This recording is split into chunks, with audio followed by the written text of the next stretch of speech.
Hey guys, thank you to everybody who has joined the Patreon, the locals, PayPal, Buy Me a Coffee in the last couple of weeks.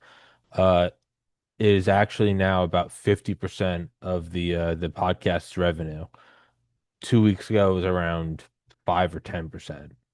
So this is working more than I had ever hoped it would or thought it could. Um, I don't think it's out of the realm of possibility to say by the end of this, it's February now. By the end of this year, the podcast is fully funded just from Patreon, locals, buy me a coffee. And that's the holy grail is to get funded by all of these decentralized people who give a dollar here and there, as opposed to, these huge points of control, a single, wealthy donor here, a single huge sponsor there. Um, so again, and I'll say it as I have been saying, if you can donate $1, it does make the world of a difference. And I notice it all. There's PayPal, there's Cash App, Patreon, locals. You can buy me a coffee. All of these things work. Dude, if you can give $1 a month, legitimately, that moves the needle so much. And it's ensuring the survival of this show. So thank you guys. And Friday, February 6th, 2026 at Uh, 2:06. There's a lot of sixes. That's not good to talk about Satan with sixes.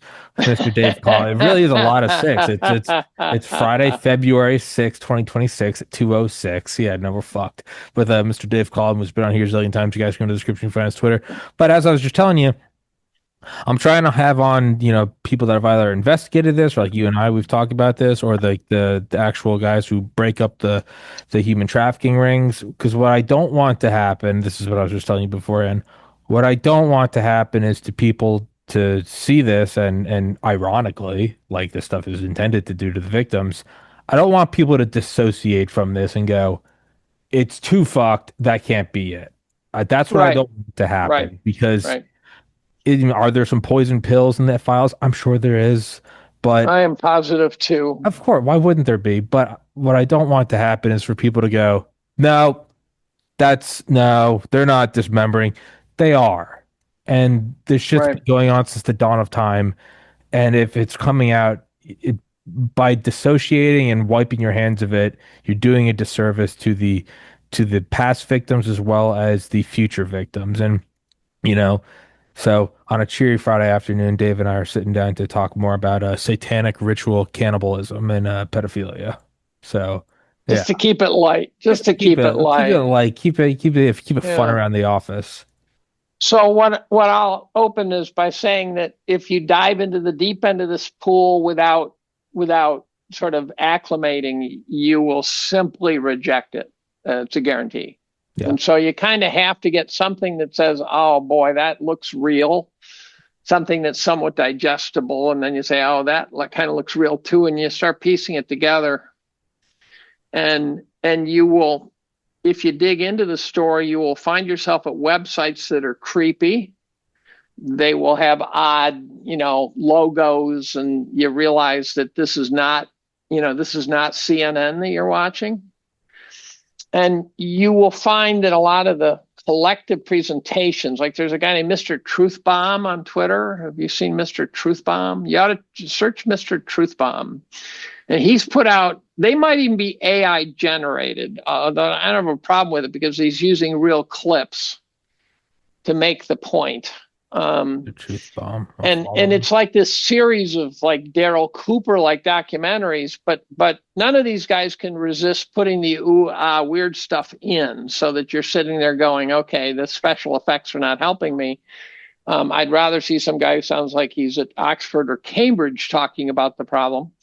Um, but then you see stuff that you just can't ignore, and you see it over and over, and then you'll fill in puzzle pieces. And like I was telling you before, Mike Benz was on Rogan, and he at the end he talked about, he says, when you study something as complicated as this, it's good to have a narrative yourself, because then you'll be able to remember it, because you'll be able to put the pieces juxtaposed to other pieces, so you'll actually get they'll stick better. And in the memory world, that's called a memory palace at some level, right? That's where you remember things because of their relationship to the other things. And so, and you can go down rabbit holes. You can go down, the leaders of Europe all being pedophiles. You can go down, the royal family of England all being pedophiles and traffickers. You can go down the Epstein files. And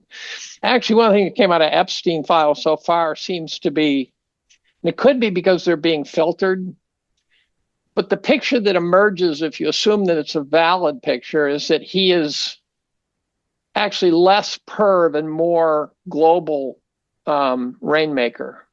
And that's kind of a Ben stance, too. Say that again. Well, what's coming out of the Epstein files is less about pervy shit, more about him having relationships with incredibly powerful people and doing things and making things happen and work. And, being he had a relationship with the former Minister of Defense of Norway, and Epstein seemed to be able to sort of make phone calls and make things happen. And now how he did that, was it blackmail?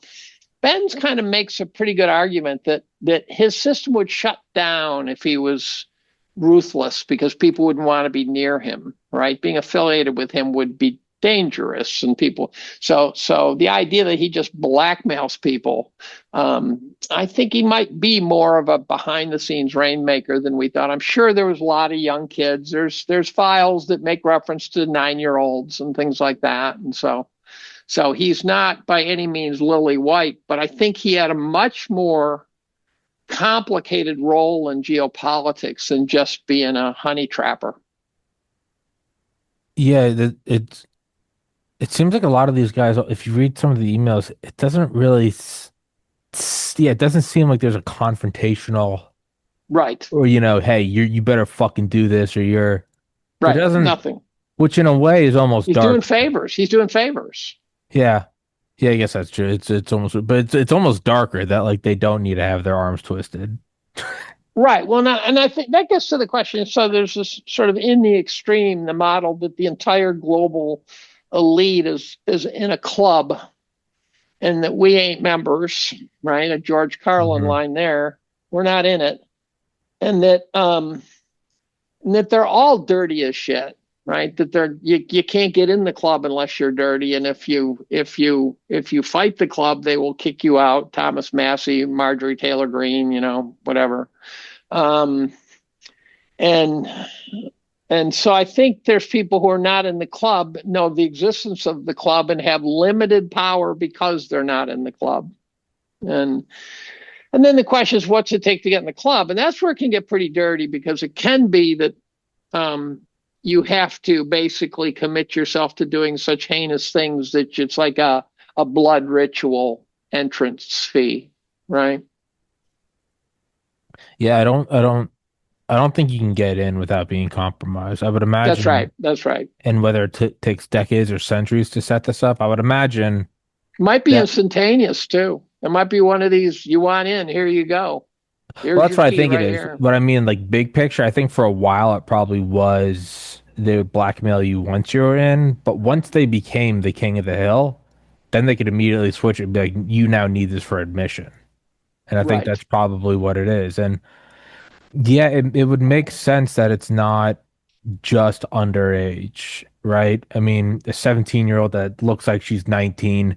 Yeah, so what? Right. You could legally do that, but in terms of like, I don't know, public opinion, or when push really comes to shove, let's say they did that, and let's just say that, and that's why whatever, we invade Iraq. That's not going to hold up. If Dick Cheney comes out and goes, I was with the 17-year-old and, but we're not going to Iraq. That's not a kill switch. A kill switch is perhaps not even a younger child. A kill switch is you decapitated a toddler. Right. Yeah. It has to be that. That's the kill. Well, I don't know if they all have to have that. Not all of them. I think higher up. Subcultures. There might be subcultures within it too, right? It could be one of these things. Like, let's say something's going to happen, and you get a call from John Podesta and said, "I need you to not go there." because although it won't affect you, they're important people you're going to hump, and you just can't do it. Bad things will happen, sort of Netanyahu calling Charlie Kirk, that sort of thing. Sure. And so I think you cannot be compromised, but be under the control of compromised people, because that's the way the game works, right?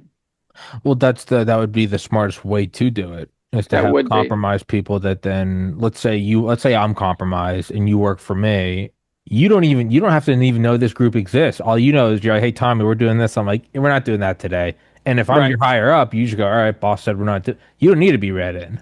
You That's right. That's right. you only need your thumb on a couple people. Right. Have you heard it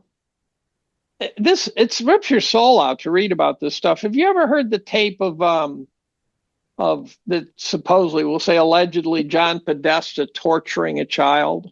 Yeah, I remember seeing that in like 2016, 2017. Whether And it's and and it's pre-AI. Let's start with that. It's a Yeah, no, pre-AI it's like I think video. it's 2017 is the first time I saw it. I And saw it on and he and he's screaming at the kid, "What's my name? What's What's my My name?" And Name? you cannot help but conclude that the kid did not survive. You Absolutely you not. you you cannot help. It's behind like a frosted window Yeah, or you can't something. see And shit. There's no visuals. And then they finish it by doing voice comparisons, yeah, with the audio comparison, so you can see and it's more special effect than, they don't explain how the voice comparison worked, but very effectively at the very end they show footage of John Podesta getting mad at a reporter, and you go, that is the same voice. yeah, That is the same guy. yeah. And What's and my here he name? is What's my yeah? tormenting, and it's clear that kid is either being brainwashed in the most brutal way we both know about, or he's going to die. And the probability of the kid dying in that ceremony seems high when you listen to it. Almost in Almost guaranteed. totality. Yeah. That was one Yeah. of the first things I ever saw regarding Pizzagate. No, and it's one of those things where you So Ben's got asked about Pizzagate and he wouldn't put it to rest on Rogan.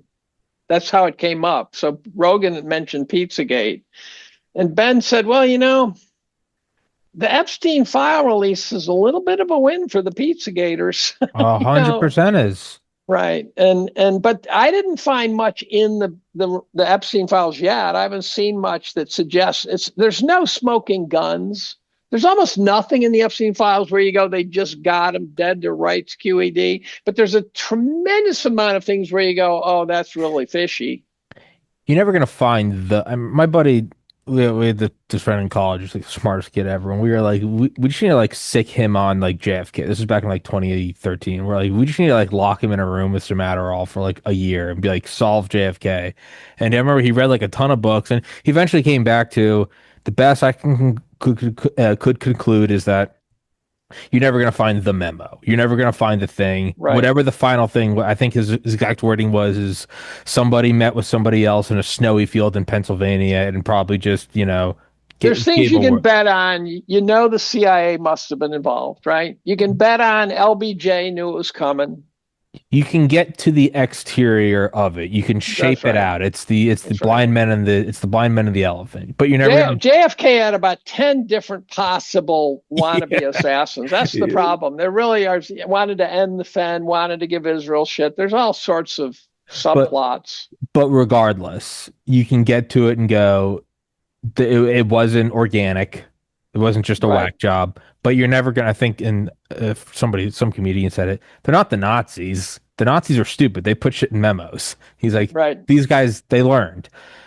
You're never gonna find, in my opinion, the smoking gun in the files. You're never gonna find, okay, now we have a video of you doing this, and therefore we exert control over. They're not I don't think. Well, so interesting. COVID showed what happens when you have a big conspiracy, and that you have amateurs, not amateurs in terms of what they're experts at, but amateurs of this cloak and dagger crap, um, involved, and they blow shit early. And so, for example, when COVID came out, and Fauci sort of got it leaked memo somehow. Someone said, and Christian Anderson, who who was one of the guys who wrote the Lancet paper that said, it's a conspiracy theory that it came from a lab. This is a load of crap. But Christian Anderson, his first email to Fauci was, if you look at the sequence, it looks like it's lab made. And then 2 days later, he sent an email to Fauci a second time, and he talked about how absurd of a conspiracy theory it is that it came from a lab, and this is stupid, and these people are nuts. And I'm going, so someone got on the phone and said, Christian, don't you ever say that again. Send me an email. That says, let's see if we can undo the damage. And so you have trouble. Remember when Epstein got killed, or so they say. I'm increasingly inclined to believe that he didn't die. probably not. The news media didn't have talking papers to work with at first, and so they were very disoriented. There were a whole bunch of prominent journalists saying, "Oh dear, this is going to get weird." They didn't have a narrative to follow, and then over a couple of days, the narrative sort of took shape and grabbed a hold and started pounding, sort of like Iraq was behind 9/11 narrative. It's like, oh, come on. So it tells me that the guys who hand over the information to the media to lie their asses off did not know it was coming. Whatever, that they were not prepped. It took a couple of days for that prepping to occur. I think he's still alive. I think Yeah, there's I a think good he's still chance alive he too. is, simply because you have to, one, you have to keep, in the same way it's like, why do the FBI keep whistleblowers alive? It's not because they give a shit about the whistleblowers. It's, if you want future whistleblowers, that they have to look back and go, hey, see this guy, he blew the whistle 40 years ago. He's under witness protection. He's living out in San But Diego. depends on who you blow the whistle against. They also want Well, whistleblowers to get whacked. well, that too. But the general idea is like, you have to see that, it's a bank that's like, we've been around for 200 years. You're like, okay, you can you're like, all right, I'm a little more welcome to go. I don't think you pop Epstein, because how, you're not just ending this type of operation. You got to have the next guy who's going, why am I going to do this? Right. And Epstein didn't work in this world for a half a century and not be smart enough to have a kill switch. Well, that's the other thing. You think the blackmailer didn't have, Blackmail. like, Yeah. yeah. And so I at one point referred to him as probably Jennifer Schlepstein on some island with his girlfriend named Jiz. Yeah, Jizzy. Jiz Maxwell. And then she got thrown in jail, but she got arrested for not trafficking anybody. And reducing it to she trafficked young, just barely minor girls to a perv is really reducing that story from profound to irrelevant fast. Yeah, because she wouldn't even be in the news. That's No, no. arresting a henchman for Pablo Escobar. Well, just like Diddy getting convicted of prostitution. Yeah, well, you get Al Capone for tax evasion. Well, except for the fact that they got Diddy. Diddy's real straightforward, I think. Diddy was also running an operation of some kind. And they might be rougher and more blackmaily on the Hollywood types. Those guys might be getting roughed up for all I know. But Diddy, I think, had all the tapes and all the information, and then he got sued. And I read part of the lawsuit, and it was pretty graphic.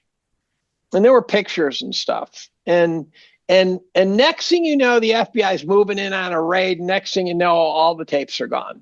So I think the civil suit triggered the arrest, and then they had to get a conviction. So they arrest him for prostitution, but he got 3 to 5, probably out for good behavior in 18 months. They say, Diddy, you're going to do fine in jail. And when you get out, you're fine. We didn't kill you. You're lucky. And so, and Ghislaine, Trump talked about pardoning her.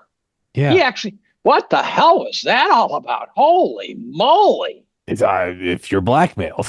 Well, so that gets to the question of, why is Trump so pro-Israel? My current favorite theory, first of all, I'd underestimated the Kushners. So Jared Kushner is Jewish. I go, okay, so what? I know a lot of Jews. That's fine. But the Kushner family is a real sort of Israel hub of power, right? This is not just, this is like saying, oh yeah, he's just a Bronfman, right? I don't And enlighten me. I don't know. I don't know about his so family. there's a whole Kushner family that connects up with Israel in a very strong way, and they're powerful and they're influential. And so Jared looks like he's really like, Al Capone's nephew. And but I suspect that Trump made a practical decision and said, look, I can either spend the next 4 years fighting Zionists and AIPAC and all the other groups in the world, or I can just sign off and they'll help me fight the shit I care about. That's giving Trump benefit of the doubt. Sure. Right. I mean, I can make the argument that Trump's anywhere from a total psychotic to Paul Revere and anything in between. And I can make the case, and I just don't know what to believe in the various cases that I make. So Luongo goes all the way to he's George Washington, right? Sure. I think there's a good chance. This could be my own biases because I voted for him, and I don't. Well, it's just an opinion. We all have just opinions. That's all we have. Sure. Yeah. Bill Hicks said, your thoughts and opinions are just that. Right. Your thoughts and your opinions. Actually, if you look at my Twitter feed, you see my Twitter feed. Read the comment on my Twitter feed. It's an entertaining one. No one ever has mentioned this to me. No one's ever said, that's hysterical. Oh, what does my bio say? Complacency, bubble believer, conspiracy theorist by default. Opinions and ideas are expressed are not my own. No one's ever noticed that disclaimer. They're not my own.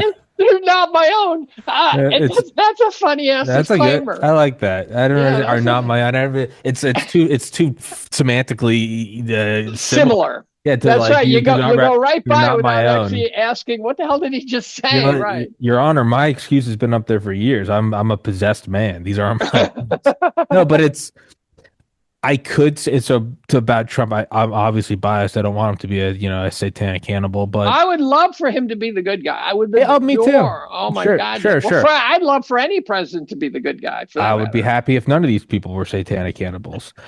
What I think that there's a good chance that, and it doesn't make it any. Well, I guess it makes it a little better.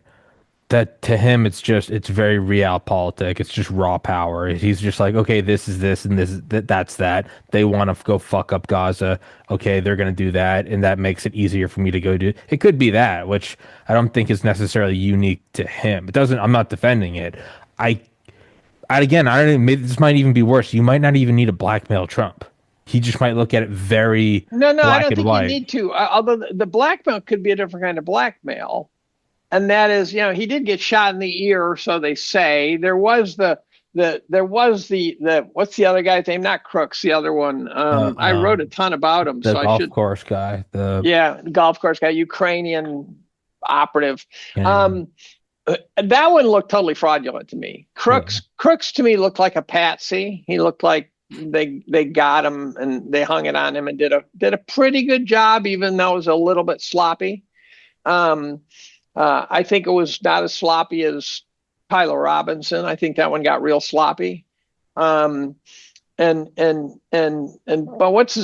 fuck is that guy's name? Why can't I remember? Ryan Ruth. Ryan Ruth. Yeah. Ryan Ruth had a bizarre history. When you dig into his history, you go, holy shit, that guy's all over the place. He was in the news in Maui for being a hero in some flood control problem. And he was really everywhere. He was married to a supermodel. He didn't have $50 to his name. Supermodels don't date guys who are broke. I mean. And the dude that one of the first guy that was like tackled at the Charlie Kirk shooting was that guy who said it was me, and he was also at he was at like ground zero on 9/11. Yeah, that guy seems like, and I'm not too big on the crisis actor front, except when I look at that guy and like he's on video on 9/11 going. I think they're a crisis actor. Well, then I'm warming up to it because there's this guy and he's on video and it's like a shitty like comedic bit. He's like, as soon as I saw the planes hit, I knew it was Al Qaeda, and I was like, how do you? We also made reference before we even knew it, to the crazy guy. So Tyler Robinson made reference to the crazy guy in the infield. There's no way Tyler would have known that in his text with his That's unless of right. course those texts were synthesized. Well, they were totally fake. Well, then there you go. It's No, because he's but like they the were crazy guy. Yeah. beyond comprehension, poorly written. Oh no, I've gone through them several times. Yeah, no, it is. Here's a 22-year-old guy who makes reference to a squad car. No one's called it a squad car since Adam 12, right? No, this made that kind of shows it's the CIA because they're still talking about it like it's Lee Harvey Oswald in the 60s. There's a squad car. I know. There's a squad car, and he had all these really, and no LOLs, no emojis, no anything. The coppers, they're gonna come and grease no, this guy. No it dates is. and times. Yeah, I know. No, Jimmy it does. Cagney writing, right? It does read like Fed slop. It does read like some Fed trying to but make it almost reads like some guy who's not trying to make it sound good. Yeah. Right? Yeah. Here's one of the oddities about we could talk for days about the satanic world because of a process of association. The satanic world seems to have as one of their fundamental tenets is you have to kind of show your hand. And so all of a sudden you'll see I'm not going to do it because I don't want someone to take a clip and say Collum's a Satanist.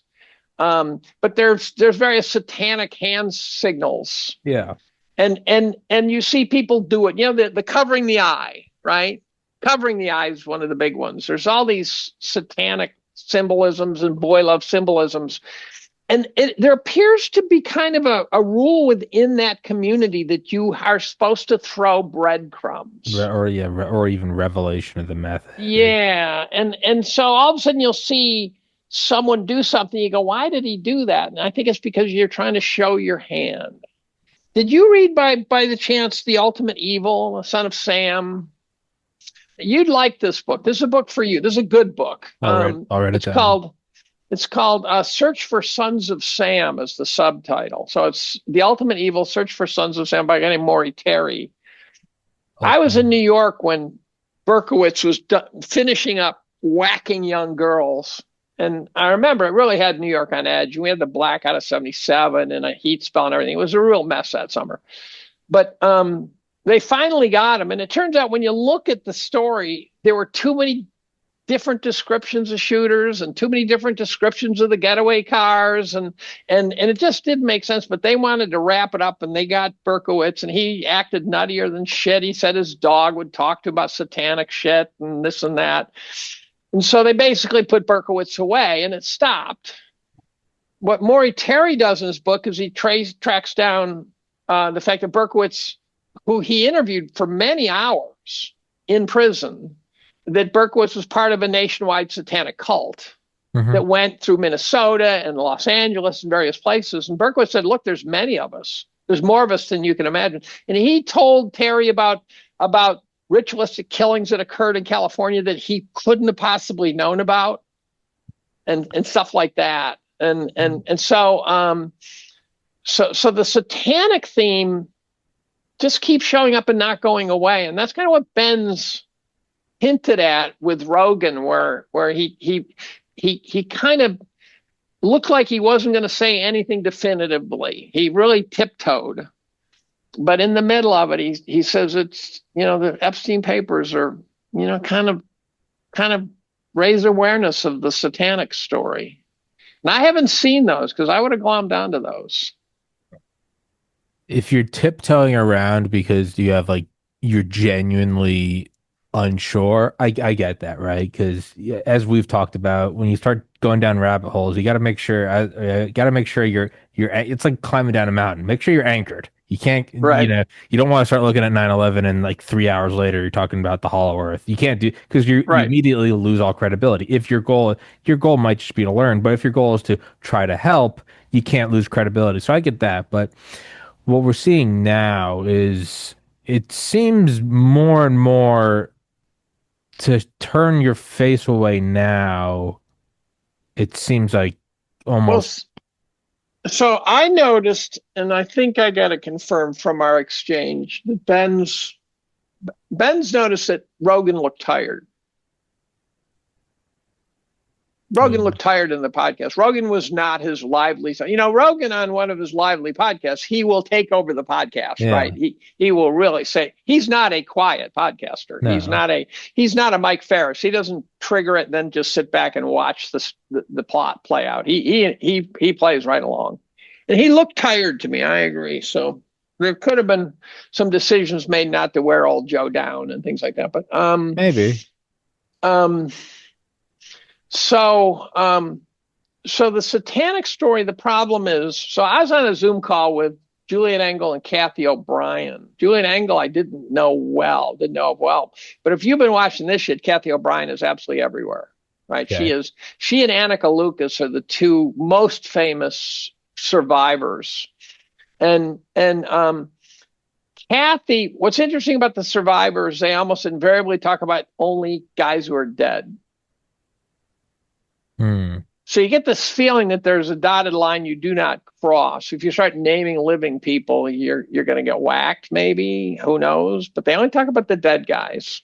But Kathy O'Brien, between Kathy O'Brien and a couple others, they list an unbelievable who's who of globally important people like Gerald Ford, George Bush, various players of that magnitude. I wrote it down.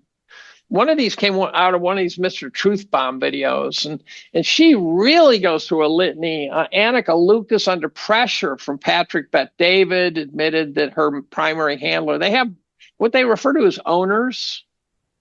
So some of these kids, there's a primary. Oh, she mentioned Bob Hope.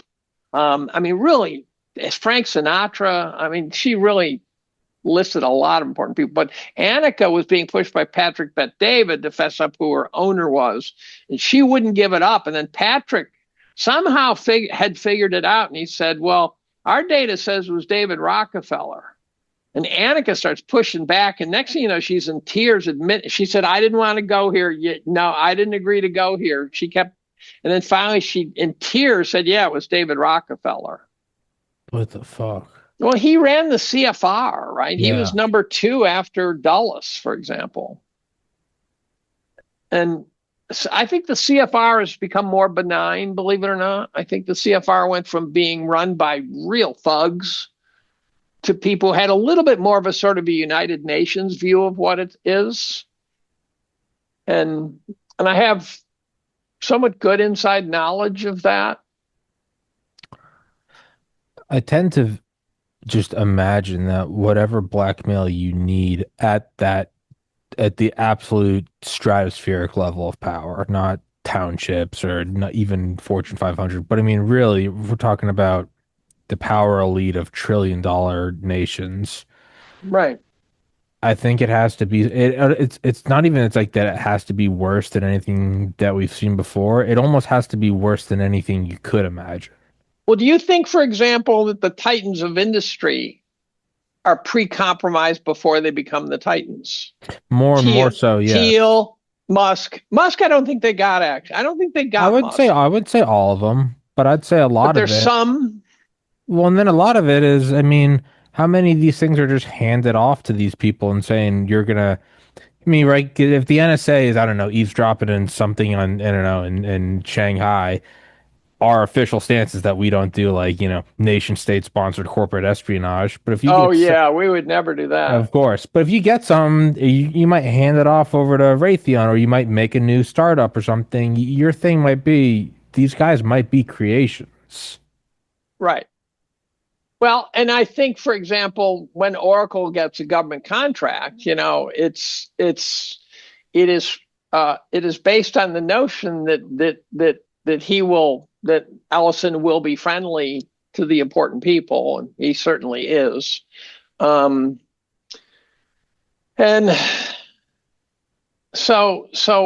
but one of the things I picked up off the Zoom call with Kathy O'Brien and Juliet Engel, I started asking her about some stuff, and she got weird pretty quick, and so I backed away pretty quick. And it's not because the survivors are fragile.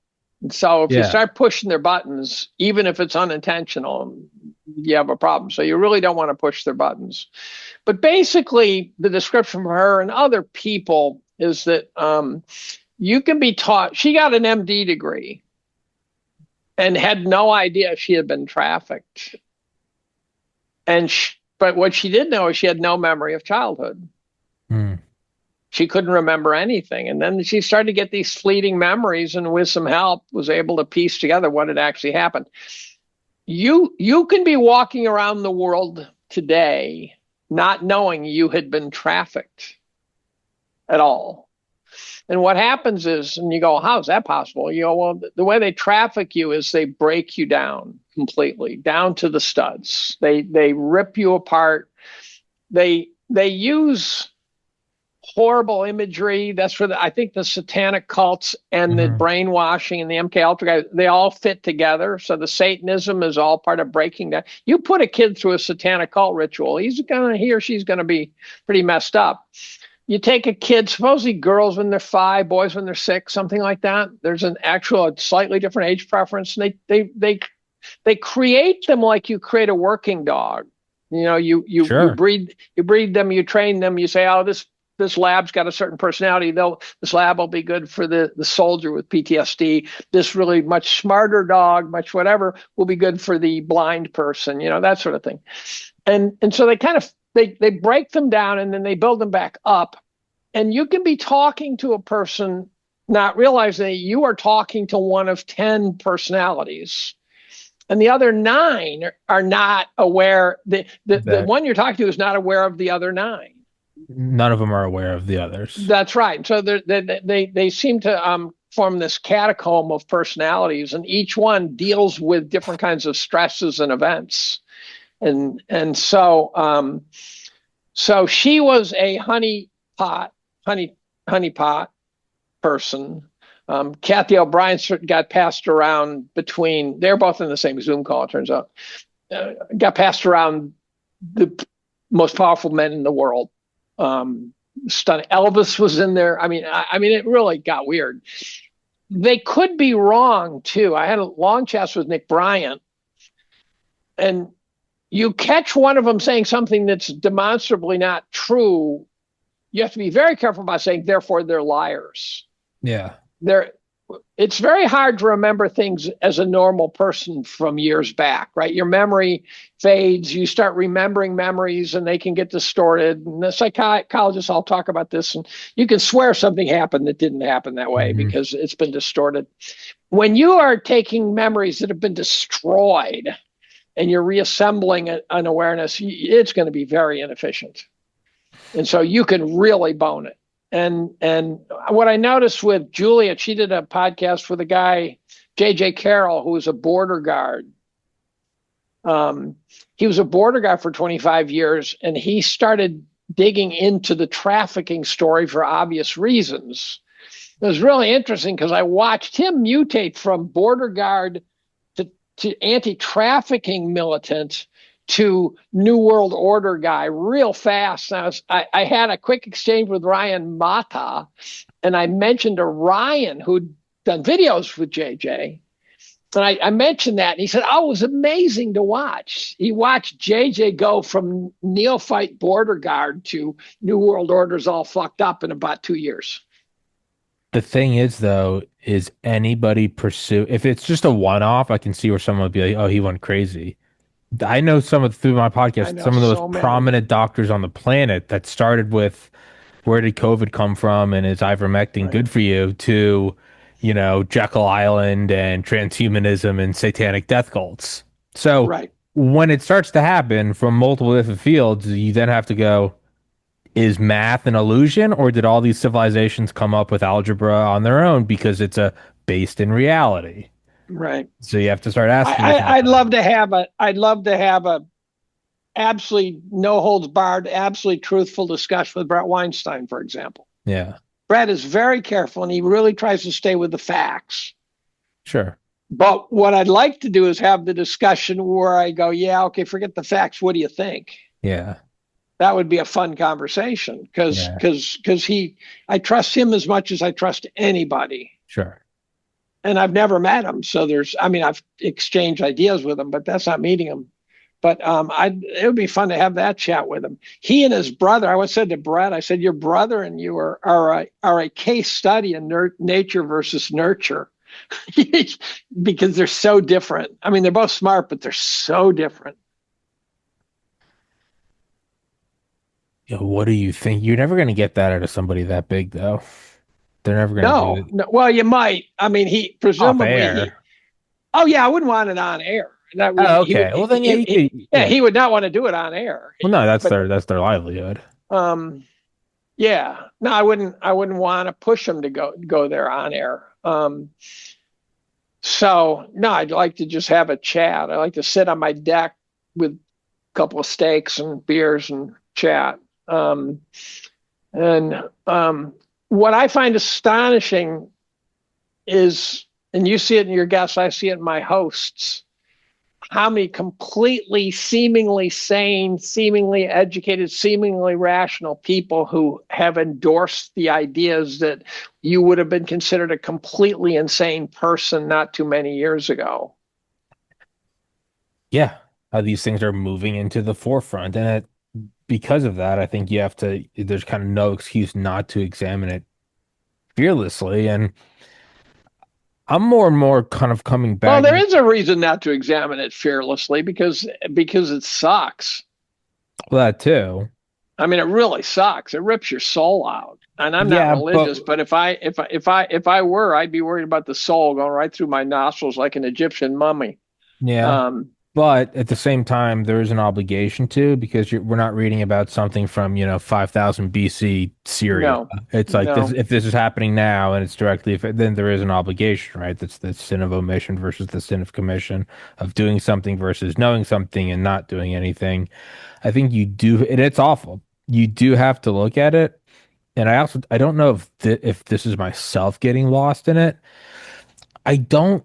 I think for a lot of it, it is blackmail and just very simply power projection. No different than an aircraft carrier, but it's a video of you fucking a kid. I think that at some level though, and I wouldn't even necessarily say it's the higher ups, though it could be. I think there's genuine belief in dark entities. I re right, I totally, and this is, it sounds psychopathic. I totally get it in terms of a breaking people down, right? It's got right. to be balls out, goat head, cutting off a kid's leg. Like you're doing that to break the person down.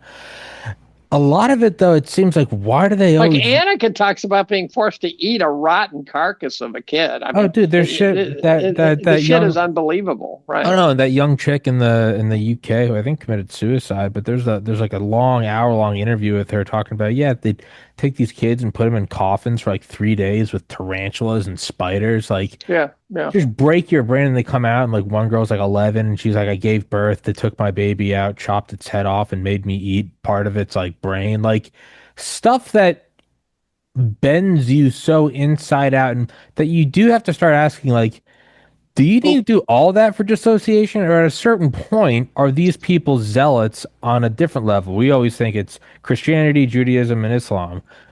Are there zealots on the other end? And do they furthermore, do they grow to like it? do they? I'm sure they do, but you have to start asking, like, what? Because they don't. It doesn't seem like they're doing the pageantry just to do it. So here's the problem. This is related to the idea of the survivors talking about dead guys only, and they do. They almost never mention a living person, almost never.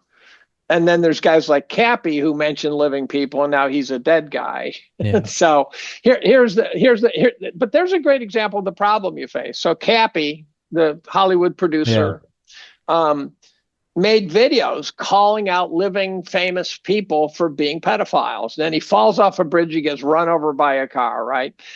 The challenge is that Cappy in his videos, and he's like a central figure in that yeah, community. yeah. I know. In his videos, he looks crazy. Now, if you are looking into that world through his lens, you could be pretty crazy, right?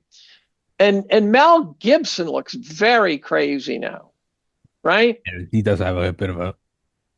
Yeah, he's on Yeah. Rogan and he's bugging his eyes out. And if you see me doing that, you call my wife and say, now it's time to help your husband. But Cappy looks crazy enough where you go, he could just be crazy.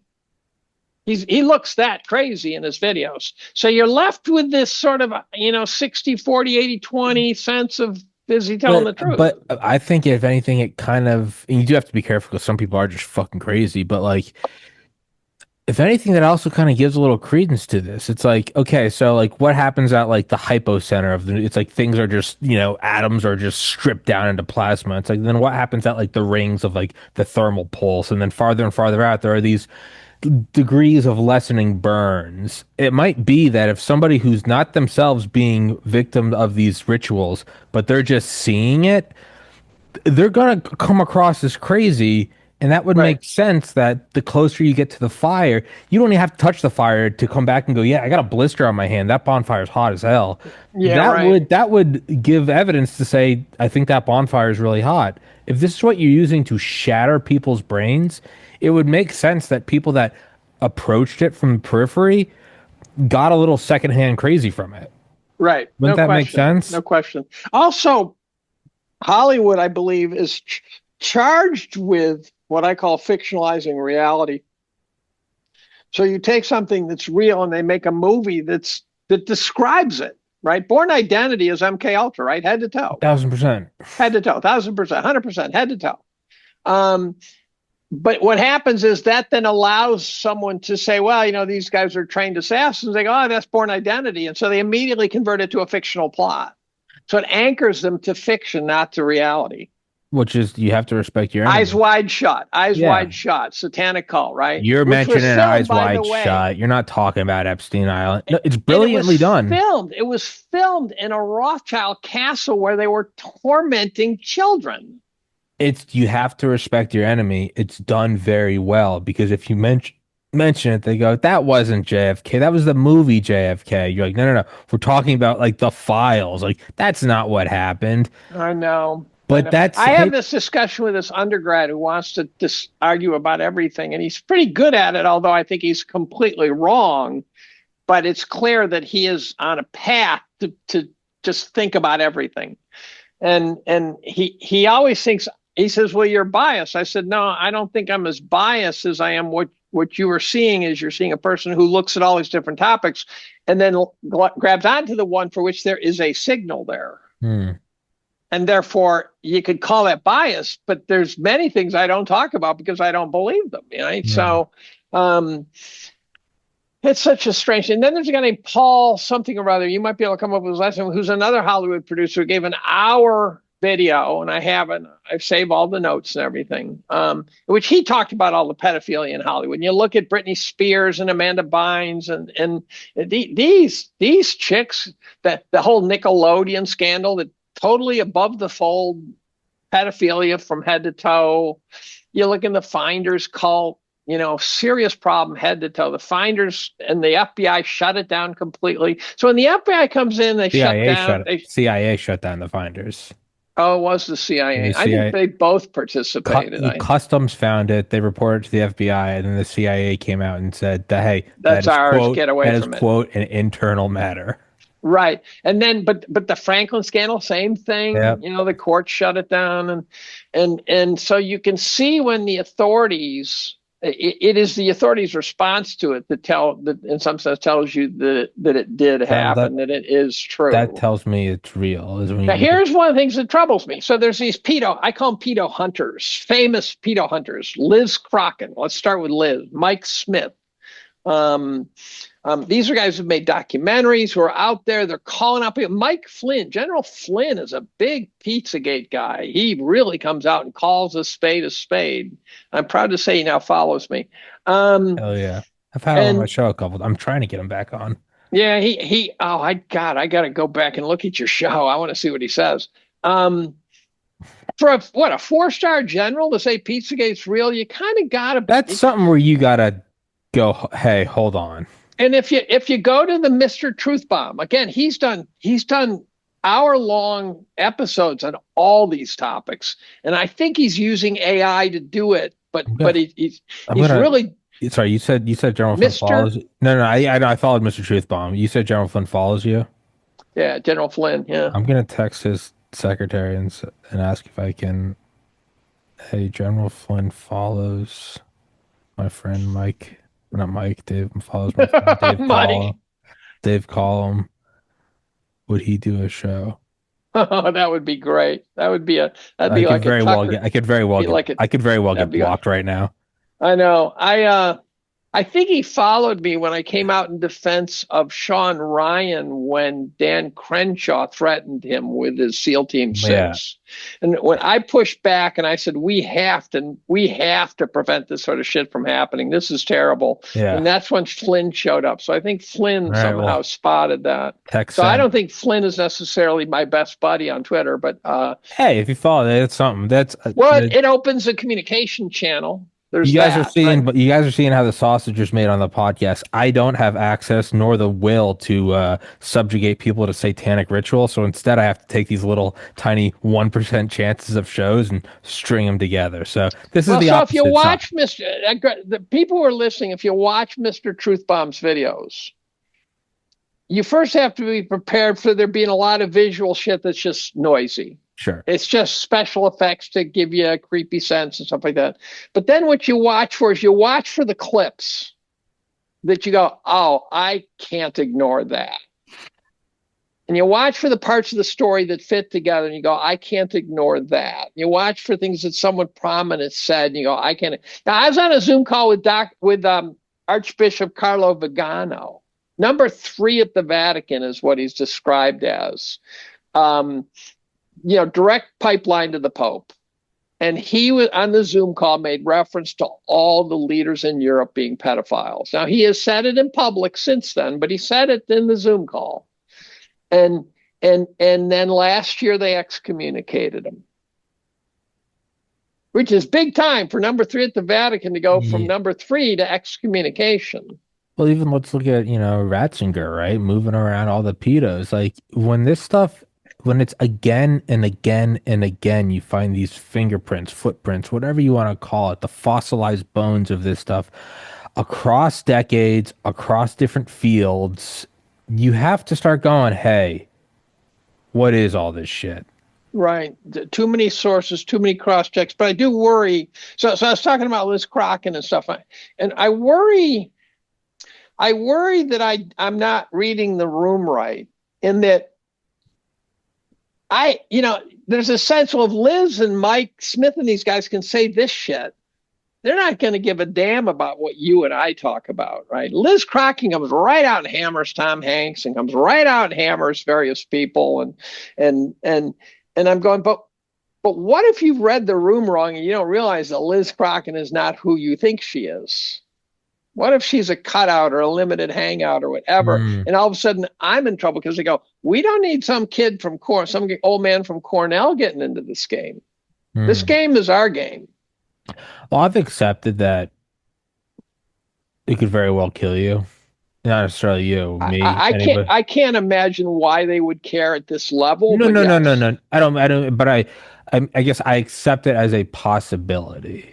I accept it as a possibility, and I am Christian. Oh, You don't need to it be, will. It yeah, will. you It can be will. agnostic or atheistic, but I tend to look at this and go, if this is real, well, one, they would kill you, but two, to me, and and I've said this before, it does actually, it anchors me more in God to see that I don't think it's only blackmail. I think there's genuine belief in darkness, Well, which, so I know people who haven't gone religious per se, but their language is increasingly good versus evil, which is getting so close to religion, right? It's religion well, do adjacent. you hit a point where you can't, we're no longer, it's like, we're no longer, it's World War One and World War Two. No, there's a different nations and it's resource scarcity and it's all throughout. There are all these things that you can kind of rationalize and break down. Maybe the world wars aren't the best example, but most of human history is. This is something where it gets to a point where you're like, yeah, I don't know if we can argue this is just about power. Why are they dismembering children in rituals? There's kind Well, of no other place to go but good versus the evil. superficial answer to that, you know, Eric Rice? Eric Rice is a podcaster. You should check him out on Twitter. Eric Rice is a podcaster who has done 15 startups. So he's not a lightweight. And he's a minister. He's seen God recently. He's come to Jesus recently. And he is encyclopedic. He's got a photographic memory. So when you talk to him, you get a real Mike Benn sense. Mike Benn acts like he's photographic, right? And boy, does he tell horror stories. And there are guys I don't trust who are supposed to be the good guys. Like, and I don't have hard evidence, but someone like Ballard of the documentary. What was the name of that documentary with Jim Cazaville? Tim. It was about the rescuing a kid from South America, right? Tim Ballard. It was that movie a couple years ago.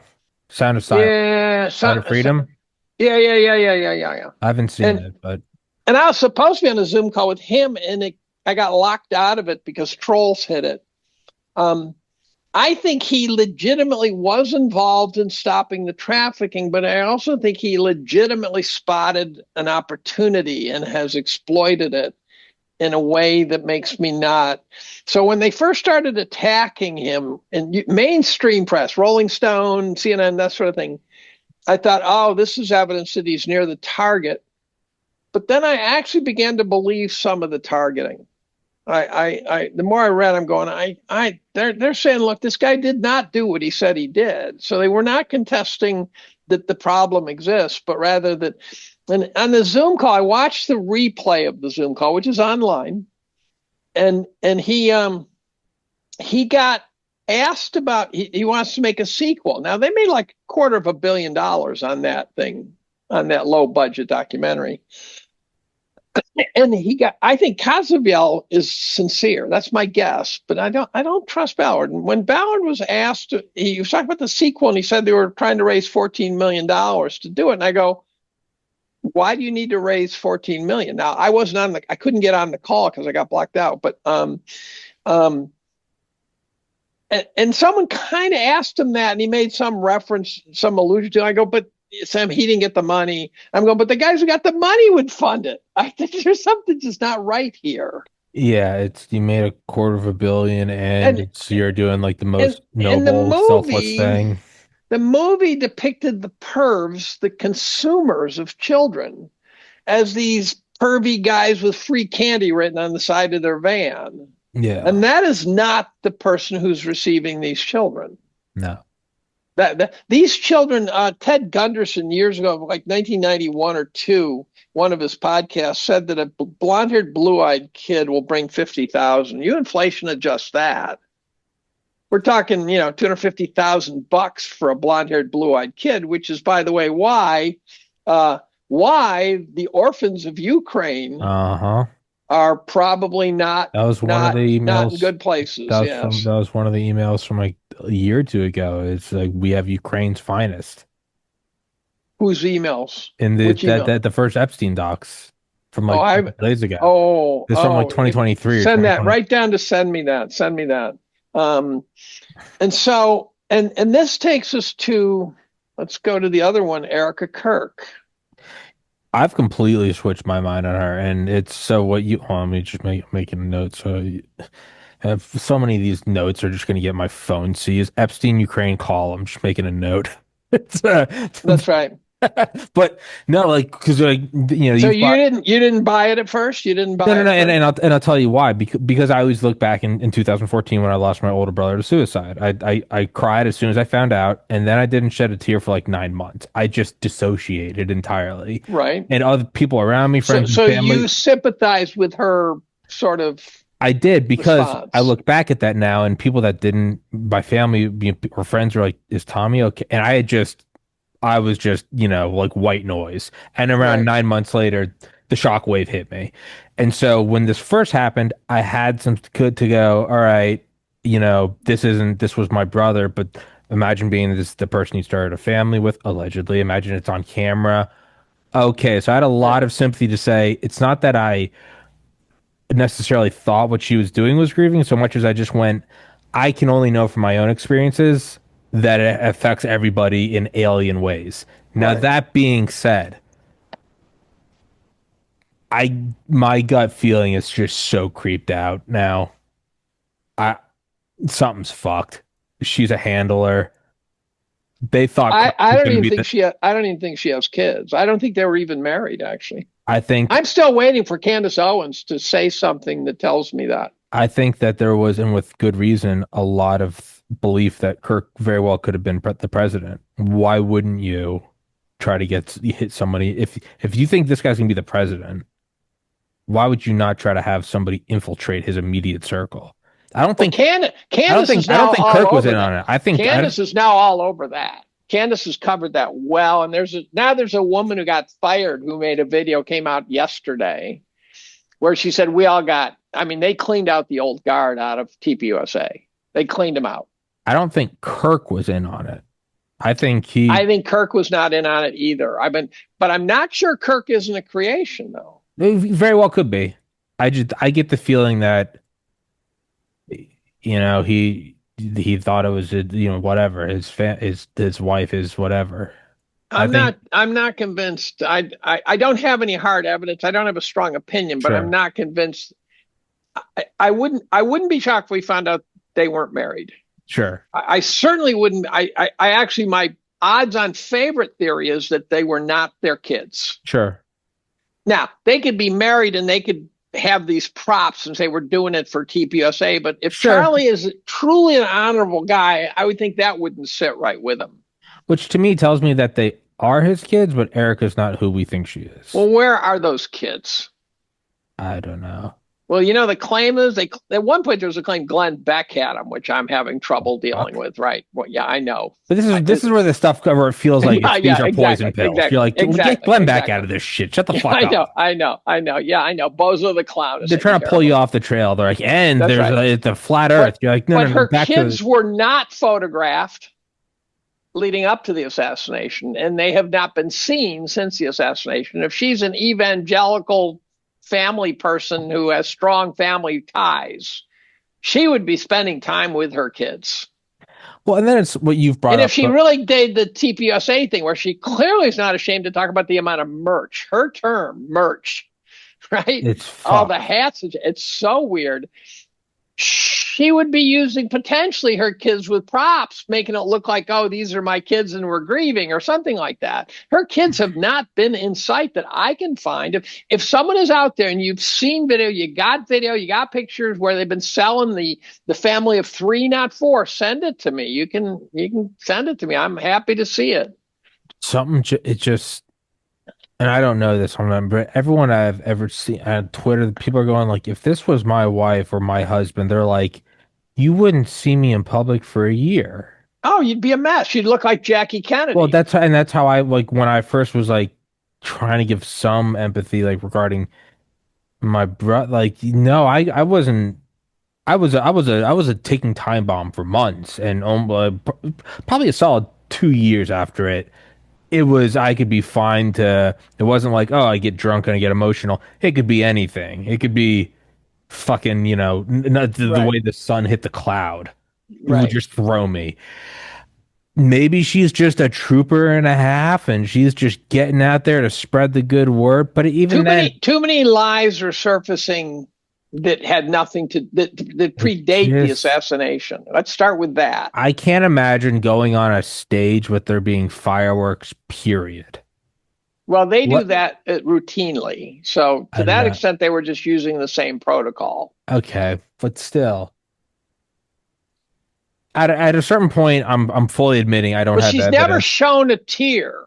My point is, I'm at a point where I'm kind of what you said. Like, I wish you get the Weinstein and be like, hey, what do you think? I don't have any evidence for anything I'm saying right now, but my just gut feeling, subconscious, fucking whatever you want to call it, Malcolm Gladwell, blink, something deep in the wiring of my mind is going, that's fucked. See, mine's not even deep. I watched her.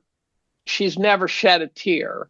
She has wiped non-visible tears off her face many times, but there are no tears there. No. You show someone who's sort of having trouble holding their shit together, you can see the tears. Or you can see them on the verge of implosion. You can see the Even what you person said, talking to the wrestling. victims, you were like, you have to be careful because you don't want to like. That's right. That's right. You would see her.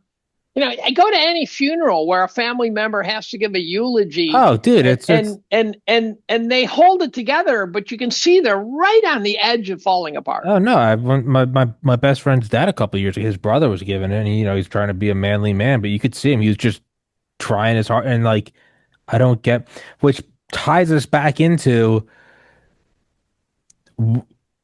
Yeah, I think they've probably perfected MK Ultra or perfected relative to its initial beginnings in the 1950s.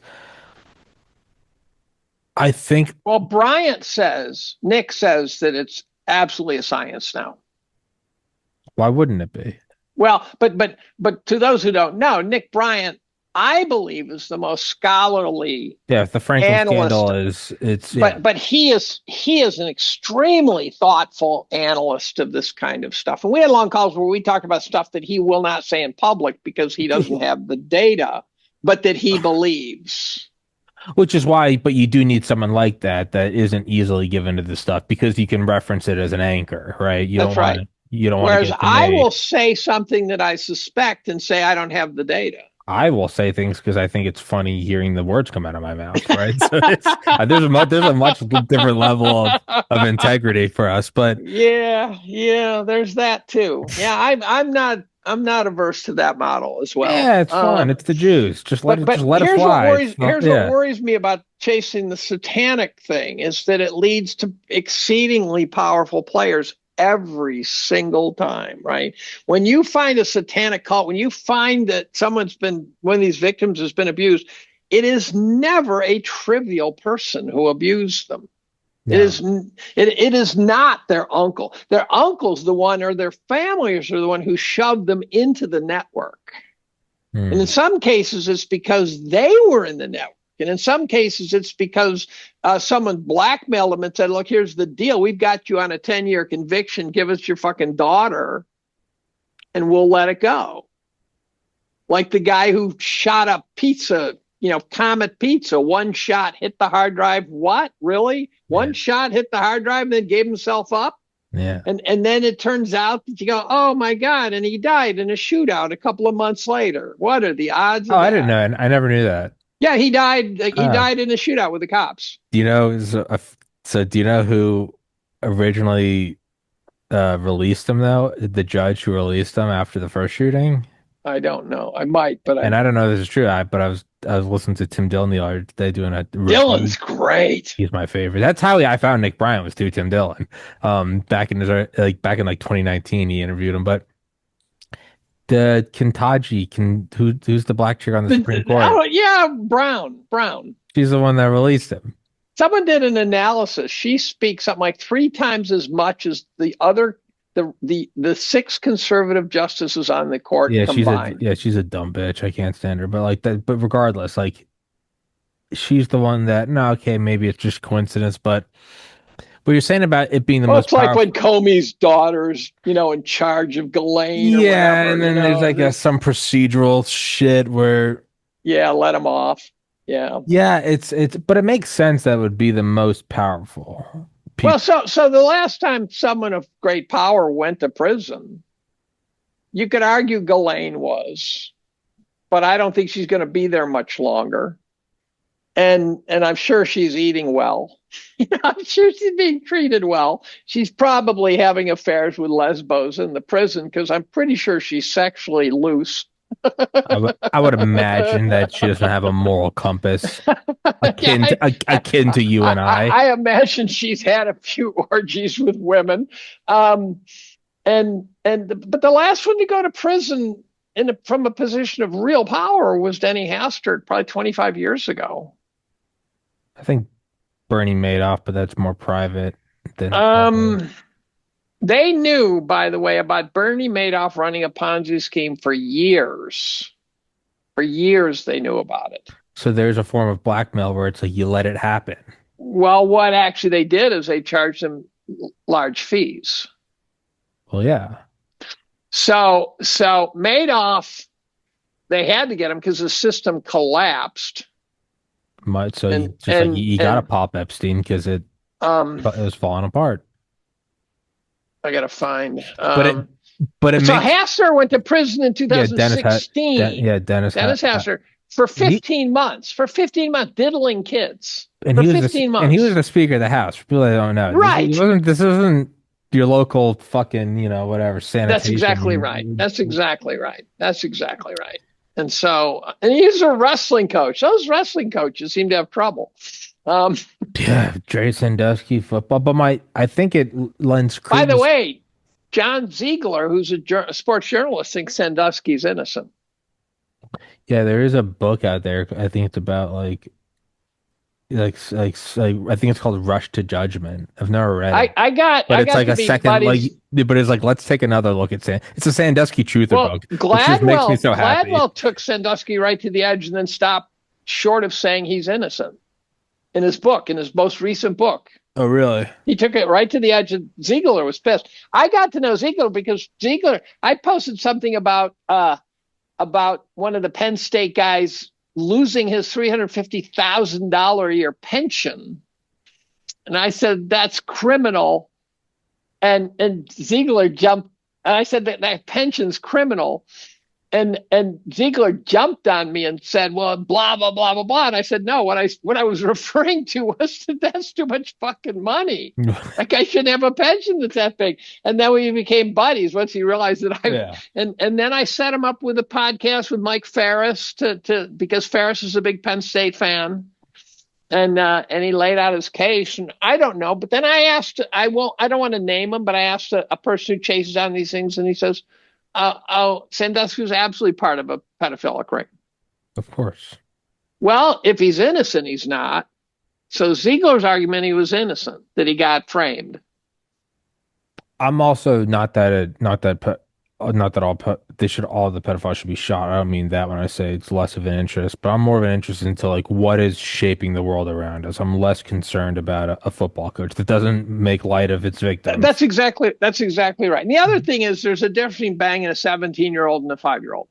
Yeah, there is. Again, it Right. doesn't make it right. But I was in college, and yeah, you always hated it. Or you're in high school, you're like, man, none of the girls will flirt with us. They're all flirting with the seniors. That's 17 and 19. It doesn't make Yeah, it I right, know. but I know. it's a I lot know. different than Well, that. some states have an age gap requirement for it to be illegal.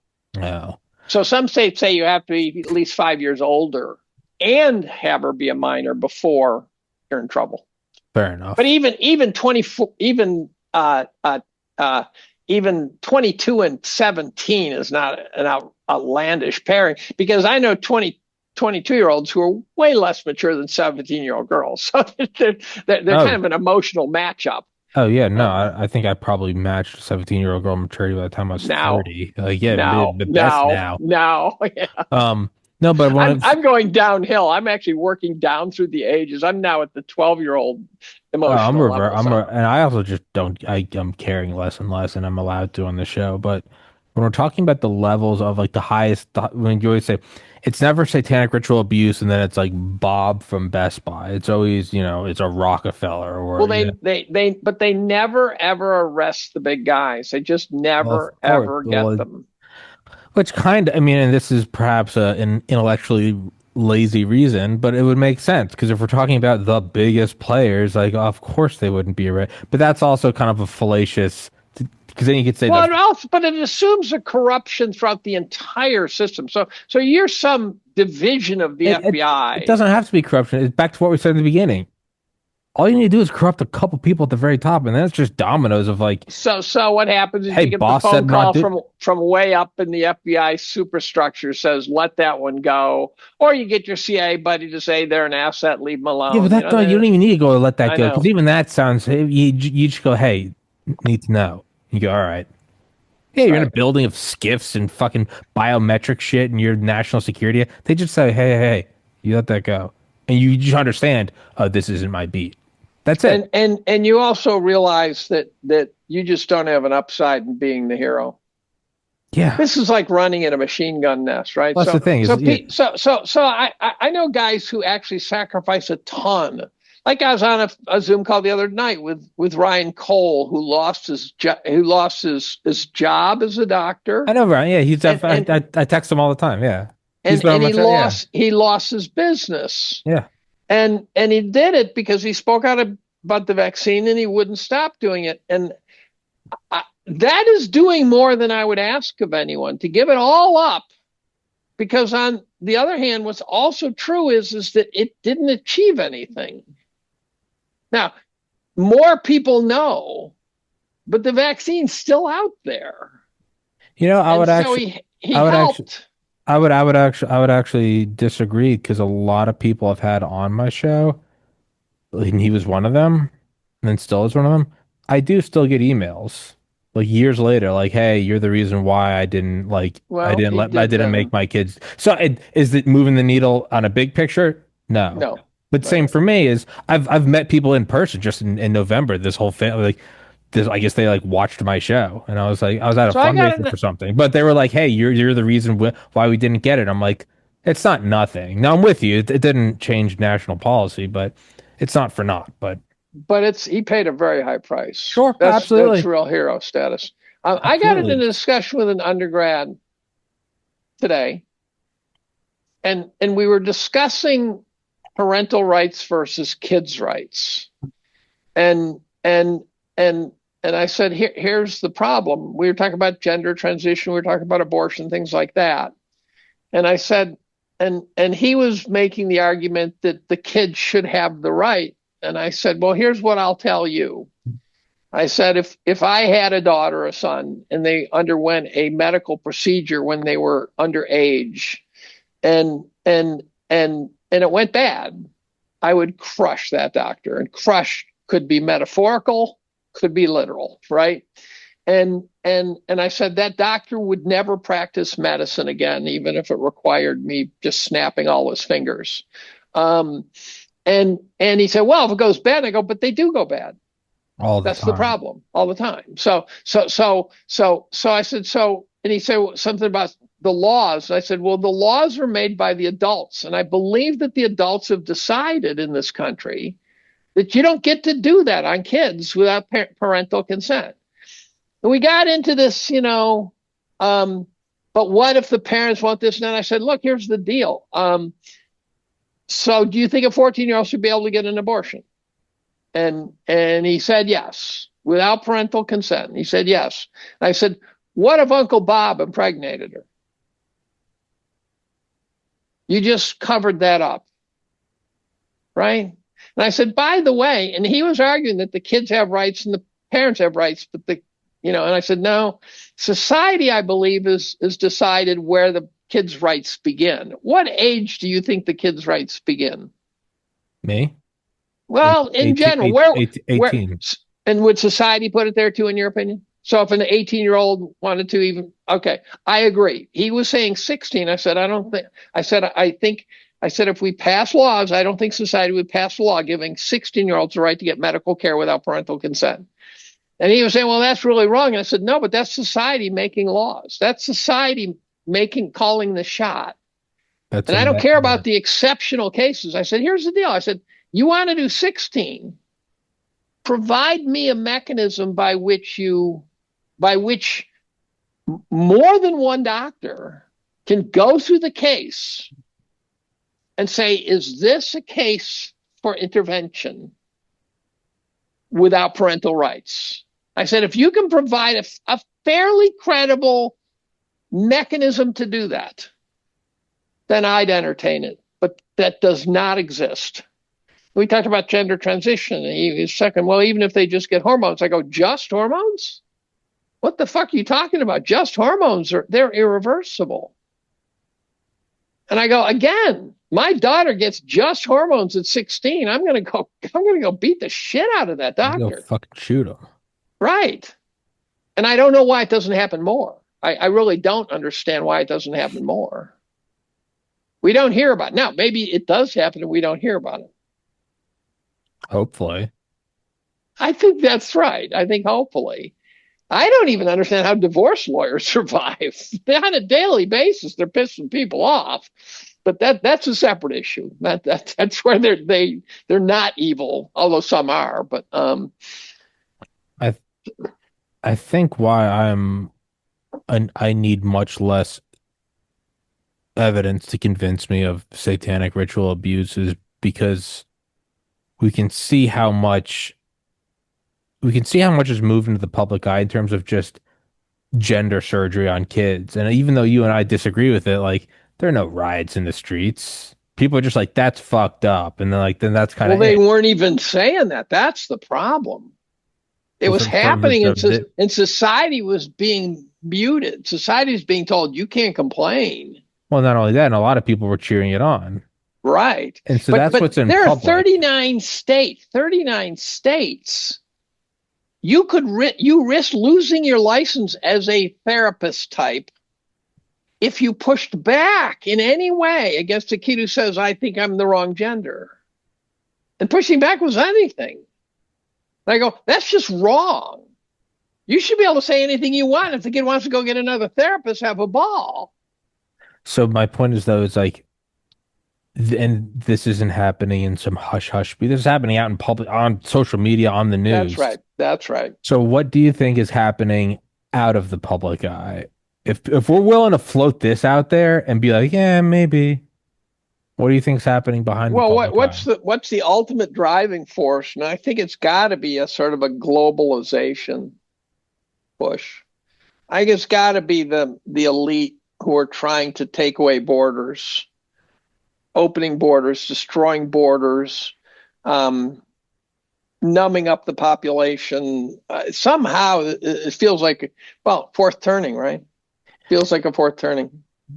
To me, this would also point to more than this isn't just absurd for the sake of blackmail. This isn't just Right. absurd for for the sake of dissociation, that there is genuine Evil. belief and worship in inversion. Right. And it's a guy with a pussy. It's a young woman with a dick. Well, the other way of looking at it, did you ever read the oh God, Eric Hoffer's the come on, dude. I gotta go to Amazon. The True Believer. It comes to me as I start to type. You gotta read The True Believer. Put that on your list. It's a phenomenal book. And it's how mass behavior, how it forms. It's kind of like Matthias Desmet's the idea. mass formation psychosis. But Hoffer's book really talks about the psychology of the sort of the foot soldiers and the elites and things like that. He wrote it in 1953, I think. And he was a homeless guy at one point. So it's really an interesting book. One of the things, there's a quote from someone, I can't remember who, said, if you take away religion, people will find a new one and it will be worse. Hmm. And so I believe that one thing we've done is by pushing religion out of the system, and that might be on purpose. You then open up. It's like public schools were invented by the Prussians to raise the kids to be more Prussian for the army, right? And so I think pushing religion out is leaving open the niche to fill with Nature abhors a vacuum. You will create, worshiping of various kinds. and I think that mixed with also just the ruthless selection process that drives people to leadership. The people that get to the very top are not the best. Every once in a while, sure, you do meet a Yeah. CEO who's just this dude who's just, it's a hard-working guy. A lot of times it seems to be demons who will stab their mother in order to get a raise. Sociopaths. We call them sociopaths. To me, again, it's not. I do think that this is more than just blackmail. It's more than just dissociation. I think they legitimately believe in this is their thing. They're like, why is somebody like a Dr. Ryan Cole or Dr. Malone or why did they go out and do that even when the needle didn't change? Because they truly believed, and they're correct, that it was the right thing to do, bar none, the They right thing to do. clearly believe it was the right thing to do. So the inverse also exists. There are Right. people that this has nothing to do. Hey, we don't need a blackmail. They're like, I just want to fucking cut this kid's legs off. I want to change the children's gender because that is the perversion of innocence. That's what this Well, stuff well, is. so the Satanism. One of the ways to get started, the first thing you have to do is write. It reminds me when Taibbi started writing about the great financial crisis, and someone said to him, at a moment of clarity, said, "You're thinking about this wrong. It is a crime story." And all of a sudden, it clicked. This is not about finance. This is about crime. Yeah. And for me, this is not. This is about religion. Mm-hmm. Satanic cults are religions. Religions will go to the extremes, right? Aztec sacrifices and you name it, right? Yes. And the satanic religion, your goal is to defile God. Defile God, And inversion, destruction of children innocence. are the closest to God. Well, perversion Yes. of innocence is it's the cleanest. You want to destroy it. And according to Eric Rice, it's the fastest growing religion in the world right now. Now, is that true? I don't know. Is Eric some cutout? I don't know. Who knows? You ever seen the snake? You ever seen the snake room in the Vatican? Yeah, where it's got the fangs and the shit. Those of you who are listening, just stop, pause it ever so briefly, and search Vatican snake room and look at the fucking snake room and tell me why the fuck that room exists inside the most religious. Some cardinal or priest came out in like 2015 or 2016, and it was just like he was like, I have to leave like the grounds of the Vatican. He was like, that's where Satan is. Now, wouldn't Well, that could just be a so dude having a bad day? I don't know, but like, you read Operation Gladio, right? I yeah, bet you read that, yeah, right? yeah, yeah. They were not fucking. They were not. They were They're not the not. good guys. They were not the good guys. It would make sense that this is where they would go. That would. What would you want to pervert more than But to anything? build a 20,000 person auditorium that has the head of a snake at the front, I Well, mean, the whole thing is a snake head. Holy so you have to start Jesus. asking yourself, is this because they're trying to break down the psyche of the people in the pews, or is it because they're fucking devil worshiping psychopaths? I don't At a know. certain point, like I what don't is know. the, it's like why is this all, like, with like gold leaf, and it's like some things require gold leaf. The first hydrogen bomb, we used it on the interior because it was a good heat reflector for the whatever. Other Right. things, you go, oh, it's because it's a sheik in Dubai who wants a gold leaf Mercedes. Like sometimes there's not a rational reason, you have to go, it's just personal preference. By There's the way, I reason. want to take just an aside right now, just ever so briefly. We'll go back, but I'm going to predict something here. Kevin Warsh heading the Federal Reserve. There's two issues here that are fascinating. Kevin Warsh's uncle is president of a major Zionist organization in the United States. The second thing I want to point out is that Kevin Warsh has been the most dependable monetary hawk and the biggest critic, which was why no one could imagine that Trump would pick him. And Trump picked him. And the question is why? Well, why did they pick Bernanke? Bernanke was picked to oversee what they knew would become the Great Depression. They knew it was coming. But I'm guessing that's why they picked Bernanke. I don't think he had any idea what he was doing, in my opinion. I think he was so academically misguided.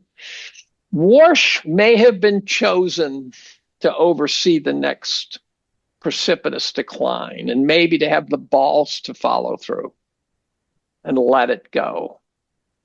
Because that's what he's been saying for 10 years, 20 years. Just let it all. Just let the Jenga tower fall. And he's been very clear on that. So we're going to find out that either he is a liar and he's going to do what every other Fed chair did, or we're going to discover that he was chosen because he is the battle general for that particular. So it may be telling us that they are about to pull the rug. And here's the problem we have. Society is pissed off at everything right now, right?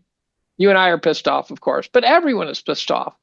We're healing a little bit from COVID, but we're still pissed off. And we know that inflation is now 1.5%. We know that when I go to the store and this sliced turkey is $10.99, there's something wrong.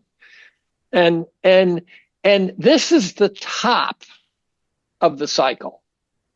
So the question is, what's the bottom of the cycle going to look like when the boomers have all lost at least 50%, I would argue 70% of their net worth? And we're at 12% unemployment, so the millennials can't get jobs. No one can get jobs. How grumpy are we going to be then if we're this grumpy now?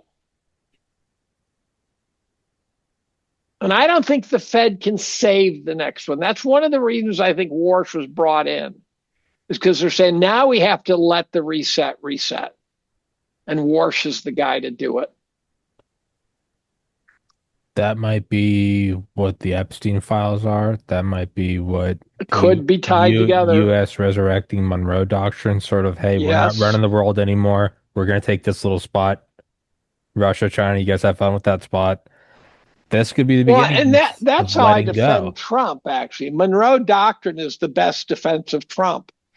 Because doing this thing in Greenland and stuff, what's that all about? What's all that Venezuela shit about?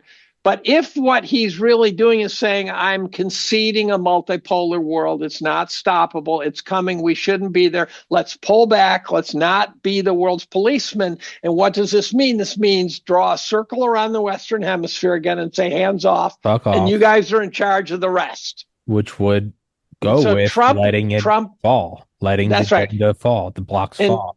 And then the question then becomes is, do you think Trump...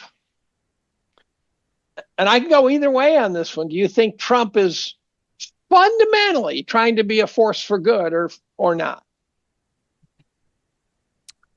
I think he is. That could just be my own bias. I don't think he's anywhere near perfect. And looking less perfect than we hoped. As are all people. Yeah. I think he's... That's a big thing to say, like, hey, you're going to take this, because this is the end of a post-World War II world order. Era. You're landing a plane. I think if he was bad, he would have plowed the plane into the ground. I think he's trying to land it. Well, the other bad for him would be trying to keep the plane in the air no matter what and doing even more damage in the process. Well, that's the thing is, so I think ultimately, if you really didn't give a shit, you'd be going, no, empire more. We're sending more troops overseas. That would be the death knell. I think what they're looking at is going, hey, we got to amputate the leg. But the good news is you're going to live. To me, that shows that there is a degree, 51% or more trying to do the right thing. So if he can antagonize the shit out of the world without getting us into wars, that's actually quite a feat. It's incredible. Right. I think he and Putin can work together. I think they are. I think they already have. I think they're trying to figure out what to do with Europe. Yeah. And I think it's possible it's possible China's in there saying, okay, here's the deal. Here's where we're going to get fucked. So you got to do this too. Yeah. I run into so few people who actually understand what the Ukraine war was and was not. I see so many people who still think that Putin was just the bad guy. I'm at the other extreme. I have now become a Vladimir Putin fan, not because he's a nice guy, but I think he's one of the most grounded leaders in the world. He doesn't have to be a nice guy. He's defending his country. He also is running a country that you got to be a mean son of a bitch just to hold Russia. Power. It's Russia. Russia. That's exactly right. You gotta and they like him. That's the other thing is you don't see them going free us. They want a daddy and they have one. And I see no evidence he's an expansionist. I see evidence that he occasionally expands because he has to. But I don't see the idea that he's going to try to take over Europe. He said it brilliantly. He says, what do you think? We're nuts? Yeah. Well, it's also, why would you want that shit? I think this is also what could be the Epstein file. This is, if anything, this is a way of putting it on the table of going, hey, we're drawing a circle around this, and this isn't a pump fake. Here's all these assets. You're throwing the cards up going, we're not using them anymore. So could Trump and Marjorie Taylor Greene and Massey not really be fighting?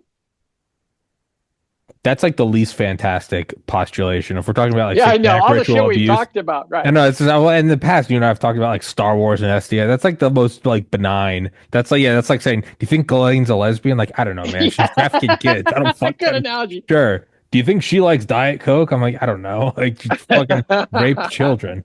No, I think But that could all be kayfabe. I think that's a trivial kayfabe. Right. yeah, so I'm not even registering that. I think what it probably is it's a multipolar shifting, and we're never going to know until it's in the rearview mirror. But I think that's probably what's happening. And what they're trying to do is it's becoming, and they're trying to do it without it sparking into a global thermonuclear fireball. So was the pathetic release of the Epstein files in notebook form, which I is still so don't know what that comical. was. I still don't know I what that don't know was. either because it was not even it had less information than Nick Bryan could give us from memory, right? I mean, it was that bad. You almost wonder if they were doing that to ping the response. Right. It was like send out one ping, like in Hunt for Red October. No, you One almost have to ping. wonder, like they want to see what assets around the world start to mobilize because they thought it was a release That's event. right. That's exactly right. And it was That's just a right. bunch of redacted Who binders. shits a brick? Yeah, Who shits a brick? right. Because that's what you would do if they're burning the blackmail. You'd go, all right, well, you want to? We're not playing around. That's what you'd want to do. Now, the new files have redactions that don't look logical to me for a real release. And that is, there are emails from Epstein to person A, who you don't know who person A is, and you can't tell why person A was redacted. I mean, you can imagine why person A didn't want to be there. But Sure. there's a bunch for which person A is there. I have a friend in the Well, Epstein file, by the way, and he really, got beat up. I don't think there's evidence that he's a bad guy, but he certainly ties him to Epstein pretty intensely. it's probably an email from my podcast. Hello, Mr. Epstein. I No, have a pod. this guy was a captain of industry at one Sure. point. I think that. Well, the guy out on yesterday, Will Ram, you should watch that episode. His I will. I'll send it to you now. Is he's talking about he's like something's up because there's so many duplicates and the duplicates are redacted differently. And it's done very sloppily, meaning that And you could just how very about well this? just How over about this copy pasting from the file into Word and unredacting? Is that still holding up? yeah, so doesn't that kind of tell you like Someone wanted to release them. and not just want, but also as I think that this might also be a way. How else do you like what is it, open skies treaties? The whole idea we had during the Cold War, where it's like you can't fly over each other's countries, but you also kind of can because we want you to see that we're not Right. building more nukes, and Right. you want us to see that you're going by the treaty because that's ultimately stabilizing. This would be a way, if we're talking about something as huge as a redrawing of the global hegemony, you might want to show China and Russia that, hey, we're not just saying we're going to do the Monroe Doctrine. You know, all these assets that we're using, here they are. See, I think, by the way, on gamesmanship like this, I think so far Trump has handled Iran brilliantly. I haven't quite been paying attention here. I'm sending you the link to Well, the show. so first and foremost, we haven't sent troops to Iran. We did one thing. We bombed a nuclear site. Now, if Iran really had a true nuclear site, that was a serious nuclear site, it would be like a mile Yeah, underground. it wouldn't be that little. You Yeah. couldn't bomb it. There would be more than one entrance. There's just all sorts of things. And it happened to be exactly the same thing as was shown in Top Gun 2. It was Yeah. identical to Top Gun 2. And then Iran bombs an air base of ours that was irrelevant as a counterattack. And I think Trump and Iran got on the phone together through proxies and said, "We're gonna do this. You're gonna we're do gonna that. do and let's I gotta not hurt save anyone." face. Right? Yeah. It's like when Biden went to Ukraine. We told Putin, "Biden's in Ukraine. Don't bomb. Don't do anything stupid." Putin says, "Yeah, I'm fine." Yeah. And then when it's over, Trump can then say, "Now shut the fuck up, Bibi." Yeah. Now Bibi's not going to shut the fuck up, No. but Trump is out there saying we obliterated their nuclear blah blah blah. Trump's not letting it go. So I think so far I have no complaints about his handling of Iran, and I think Iran does not want to get in a fight with us. I don't think they I want to get don't in a. think we want to get in a fight with fucking Iran, I dude. know we don't want to get in a fight with Iran. Well, I I, know we don't. I know there's probably guys in this country who do. And is it a good and evil or just making money through selling yeah, well, Raytheon? they all have dual citizenships with fucking Israel. They want a war with Iran, not us. Fuck. I think that's what this is. It's a if the I think to go by a thesis of it's a redrawing from a unipolar to at least a tripolar world. If you just take as a thesis, we obviously can't know that it's real, but as you run through different things, be it from the Fed to the files to how we're dealing with The files are defiles. DeFi and the Epstein files, right? As you're looking at all this stuff, I think it it kind of it syncs up. In general, it seems Right. like it's separating. So, so if I'm right about Warsh, that means we're getting ready to shake the Etch-a-Sketch. And I think it's basically, the building's going to go pull everyone out sort of thing, right? And then they're just going to let it fall.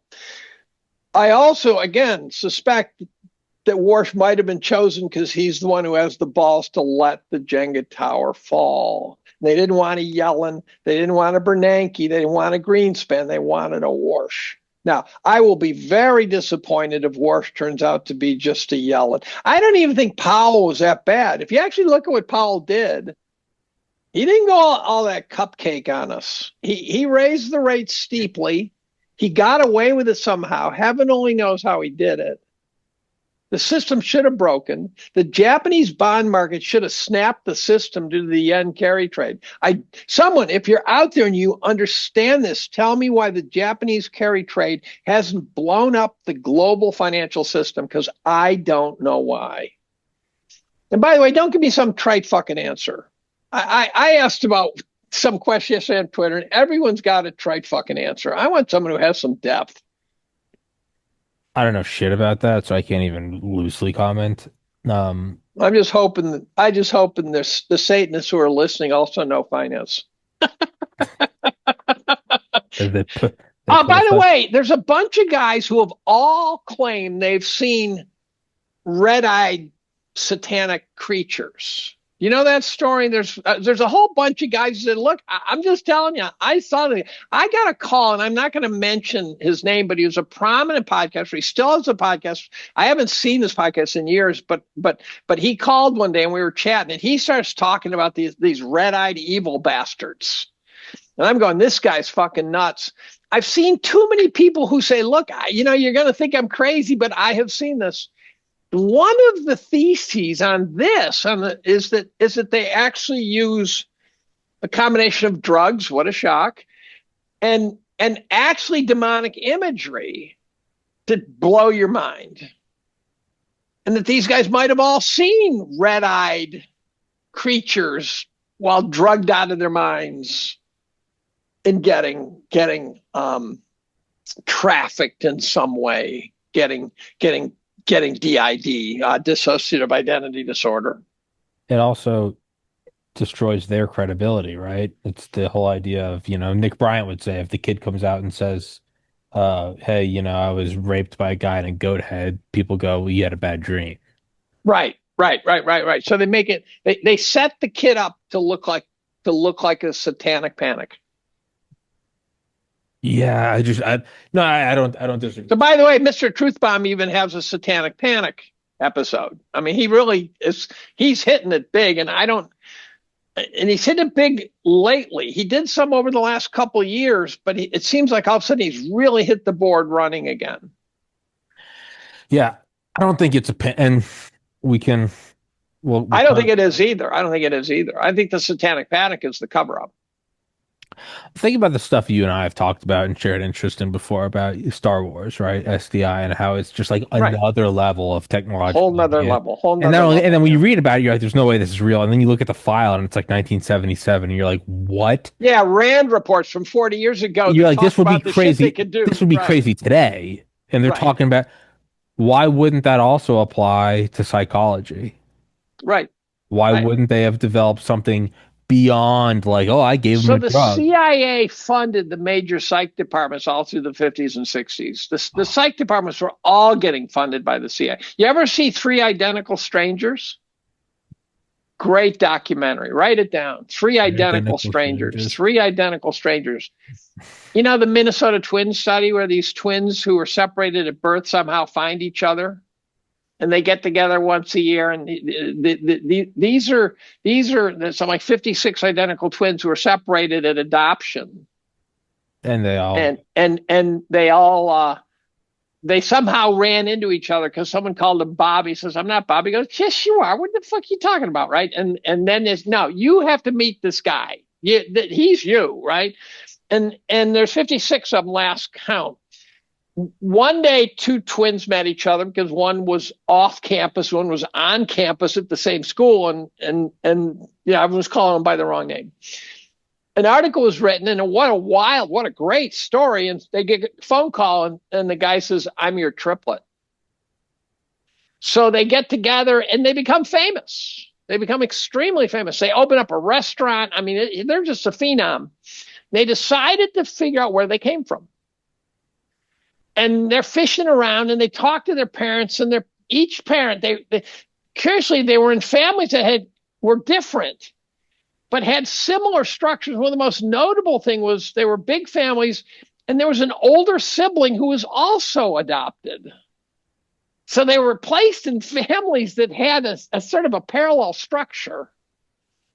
And all the parents said, "Oh yeah, when you were a kid, there was a psychologist who wanted to study. We agreed that if we adopted you, that we let them study you because they wanted to know the effect of adoption, right?" So they all the families knew of the adoption of the psych study. The guy who did the study is dead. I think he was at Cornell Med. They found the teaching assistants. And they talked about, and they said, we didn't really know what we were doing. We didn't know what was going on. No papers were written. motherfucker. Yeah. So, yeah. And so what happens is they go to this they find the adoption agency, and it turns out several identical twins who reunited had gone through the same agency. So now it's getting really suspicious. And they were not getting good answers. One guy went back to get his jacket or something. He left it there, and he overheard them saying, "Oh, that was a close call" or something. And then they got real creeped out, and they eventually found the files that were in Yale's library's archive that were never published, and they were all redacted up the kazoo. Yeah, man. It's a classified weapon system. Right. If They you were look at looking at nature versus nurture. if you look at this stuff as a classified weapon system, all of a sudden it becomes less surprising. They would cover it up. Well, Skinner was CIA. All these guys were really fucked up. And Paperclip. We not only brought the goddamn rocket scientists, which made total sense, but we also brought the doctors who were doing the twisted Kurt experiments. Bloma, Schreiber, they try to get Theodore possibly Morell. Mengele. Yeah, That's debated. the only reason we didn't get Theodore Morell, he was Hitler's physicians. I think it's because he like fucking ran away or something. So we brought him to Fort Detrick, and then they just continued. We put him on payroll. And Shiro Ishii, the head of Unit 731 in Japan. I don't know that one. Oh my God, dude, they were doing shit that made the Nazis look like Girl Scouts. Oh, that's awful. I'll send it. There's a great podcast. There's a book called the Fort Bragg Cartel, which is the foundation of Sean Ryan's I've heard about battle with seen... Dan Crenshaw. Basically the plot line there is that's where they train Delta Force guys. Yeah, I'm gonna send you how I found about Jocko Willink did a show on it 7 years ago, Unit 731. We brought them back too. Okay, that's Imperial Japanese. I sent that to you. This Jack Nicholson saying you can't handle the truth is so much more true than you can ever know. Right. Can't. Yeah, I can. What? It's all dark and with this weapon system. And then I think you probably come out of it. They're like, I can't handle it. So we have whole farms of babies that were turning into assassins. And well, did you see all the trafficking over the border? Mainstream press says 350,000 kids disappear. Mainstream CNN, right? These guys Yeah. said this. Where do they go? Where did they go? Right? And then I've got I've got rosters of kids and NGOs and their names and the guys who are running the NGOs who are taking the kids into these warehouses and stuff, but we never find out where they go. Probably they go up to Somali daycare centers in Minnesota. And is that simply just fraud, or do those kids actually disappear? Did they disappear to fucking I think limelight? they're dead. I think they're dead. Fuck. Which then you get to like a very, and I thought about this the other day and I tweeted it. I'm sure I'm on yet another list now. If this stuff is accurate, when there really Right? are satanic pedophile cannibals running the planet, if we can't stop it, at a certain point, is it not on us to at least stop our space program so this doesn't spread? To another planet. Yeah, if we Oh, can't we're stop never going to get to another planet, in my opinion. at a certain point, is it not on us to be like sabotage the space We program? can't even go to Mars. We can't even go to Mars. I don't know. You read all that Star Wars shit. Is it out of the realm of possibility that there's not some advanced Well, propulsion I think system? we're going to destruct before we get there. The reason Star Trek became a cult favorite, they say, is because we survived. Sure. And that it shows that mankind got past these really risky periods and became successful. I don't think we can. I don't think we have the time to get the. Here's one thing that spooks me is civilization emerged between two ice ages, the last one and the next one, and if it evolved, as you know, the organization that civilization represents is sort of reversing entropy. It's reversing disorder, and it requires enthalpy, the heat from fuel. And so we built civilization on the back of the fossil fuels, and first peat and wood and things like that, but then coal, then other fossil fuels, hopefully nuke, and if we don't figure out the energy problem before the next ice age, when the next one's done, there will be no civilization, because there will be no fossil fuel to rebuild civilization. So it's almost like we have to cross the Rubicon, So we have to solve the problem. which we have. Which we have. It's nuclear power. We're just choosing not to. Right. But if we go through a nuclear winter, I don't, or anything like that, I don't know if there is a recovery from it. Yeah, probably not. But I mean, It's a little haunting, right? It's a little. I find it doesn't bother me. I'm not going to be here. that's my point. And there'll be nobody to mourn it. Well, as Carlin said, the world will be fine. There just won't be anyone here to see it. No, everyone's always like, no, the world's fucking. I'm like, the world is fucking fine. The world doesn't give a shit. Right. It's a burp. Yeah, no, I think we can get through it if we go nuclear. Do you have to though? I don't mean war. I mean you gotta drop all the dog shit and just start building nuclear power plants, man. We've had the ability to do this forever. Well, if you read Annie Jacobson's nuclear war book, you also realize we have to get there without anyone firing off a nuke. Correct. Yeah, no, I've read it. We literally can have no nuke go off or we're toast.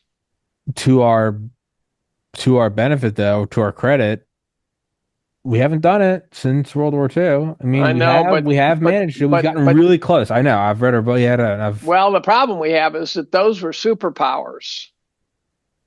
Yeah. All we need to do. There are cultures in the world that say, "Look, I would rather kill everyone than, pray to your God." Yeah. Or lose, like Israel. Or lose. Option. Yeah. Right. I mean, and if we do have a nuclear war, I want the first one to hit right here. Right in my face. I don't want to survive shit.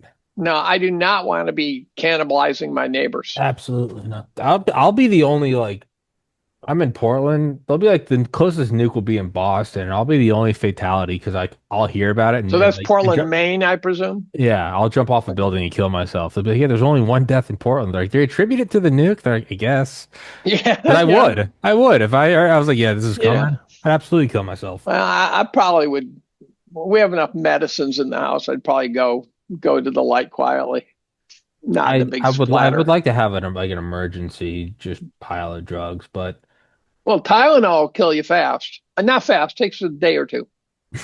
That's a big problem, actually. People OD on aspirin and then call the call the ambulance to be saved, right? So it's a cry for help. You do with Tylenol, they get you to the hospital. They say, by the way, you are going to die. yeah, toxicity.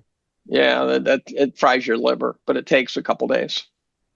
I don't know how we did it, but we did manage to somehow end up darker than Satanic than cults. yeah. I don't know, man.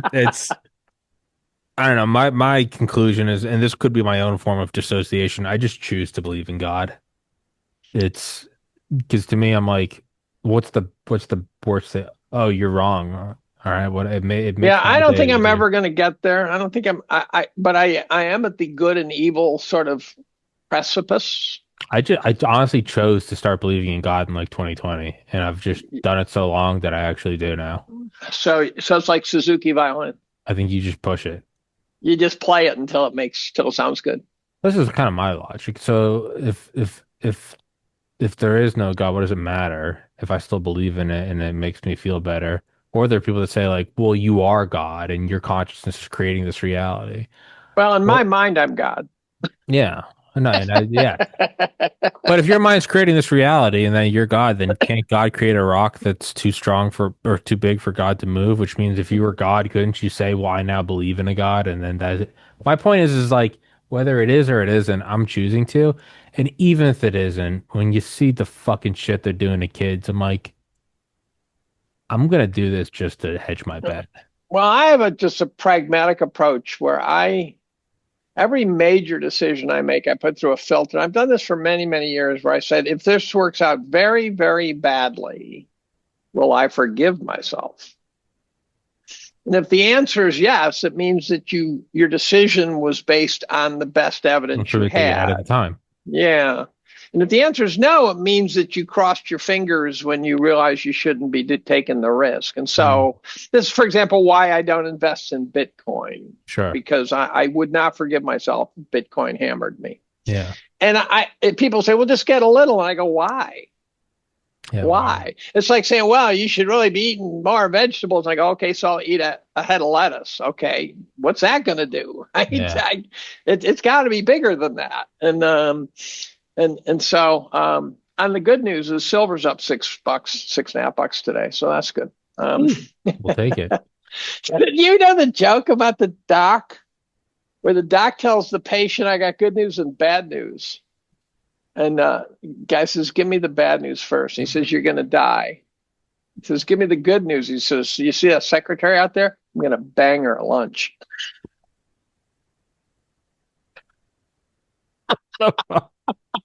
Fantastic.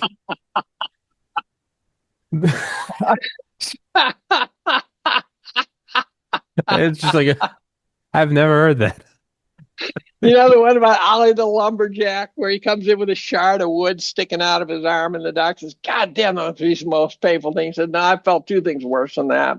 He says, "What were they?" So, well, the second worst thing I felt was I squatted over a bear trap and it clamped me right in the balls.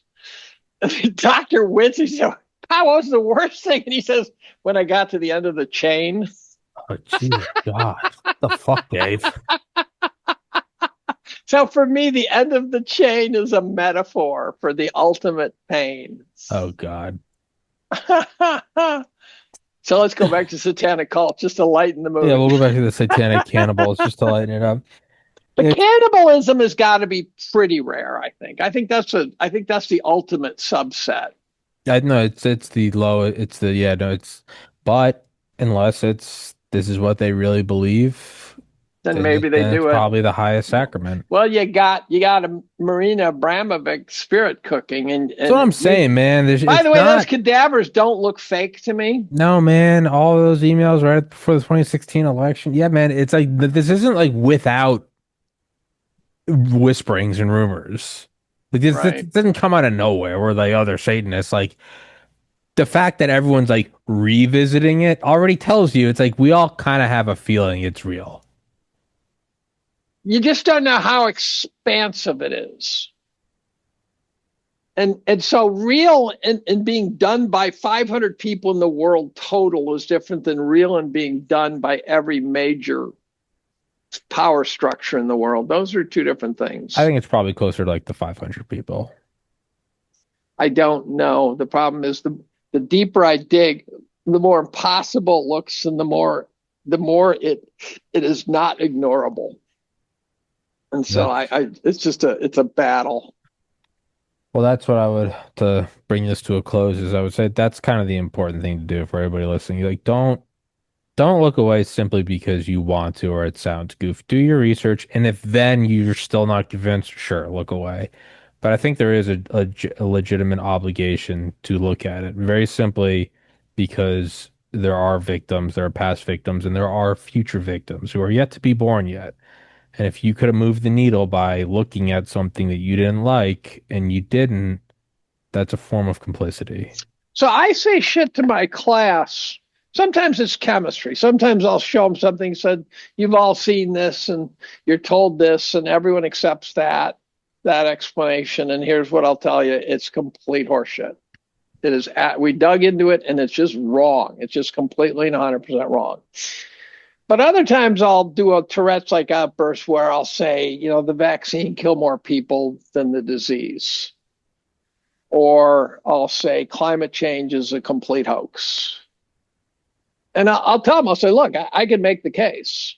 And I said, but here's the deal. You shouldn't believe me just because I'm in a position of authority.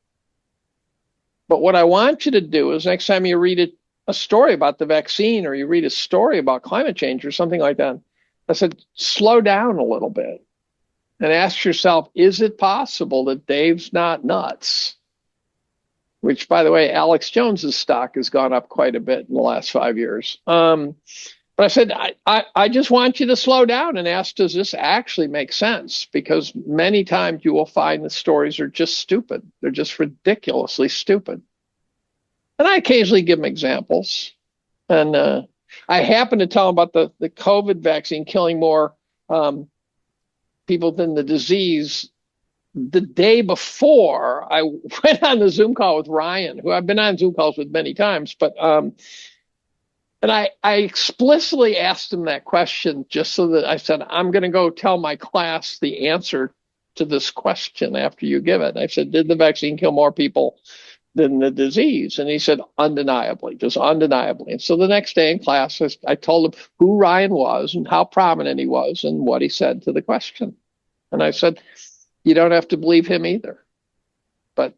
But you should question everything. One girl says, so we can't believe anything? I said, no, you have to question everything.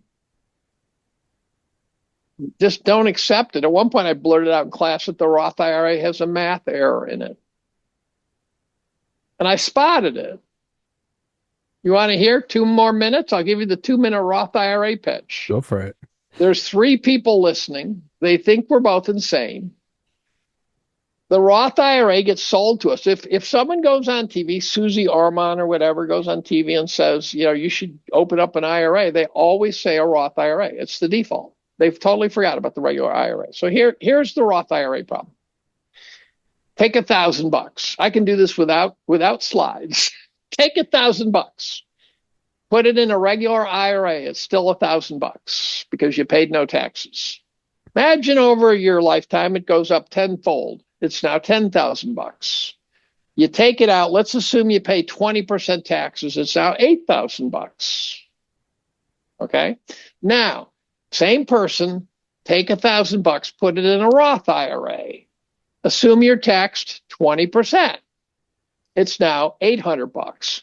Still goes up tenfold. It's now worth $8,000. Take it out, tax free. It's worth $8,000. So the first problem with the Roth IRA is any notion that there's a miracle to compounding after taxes.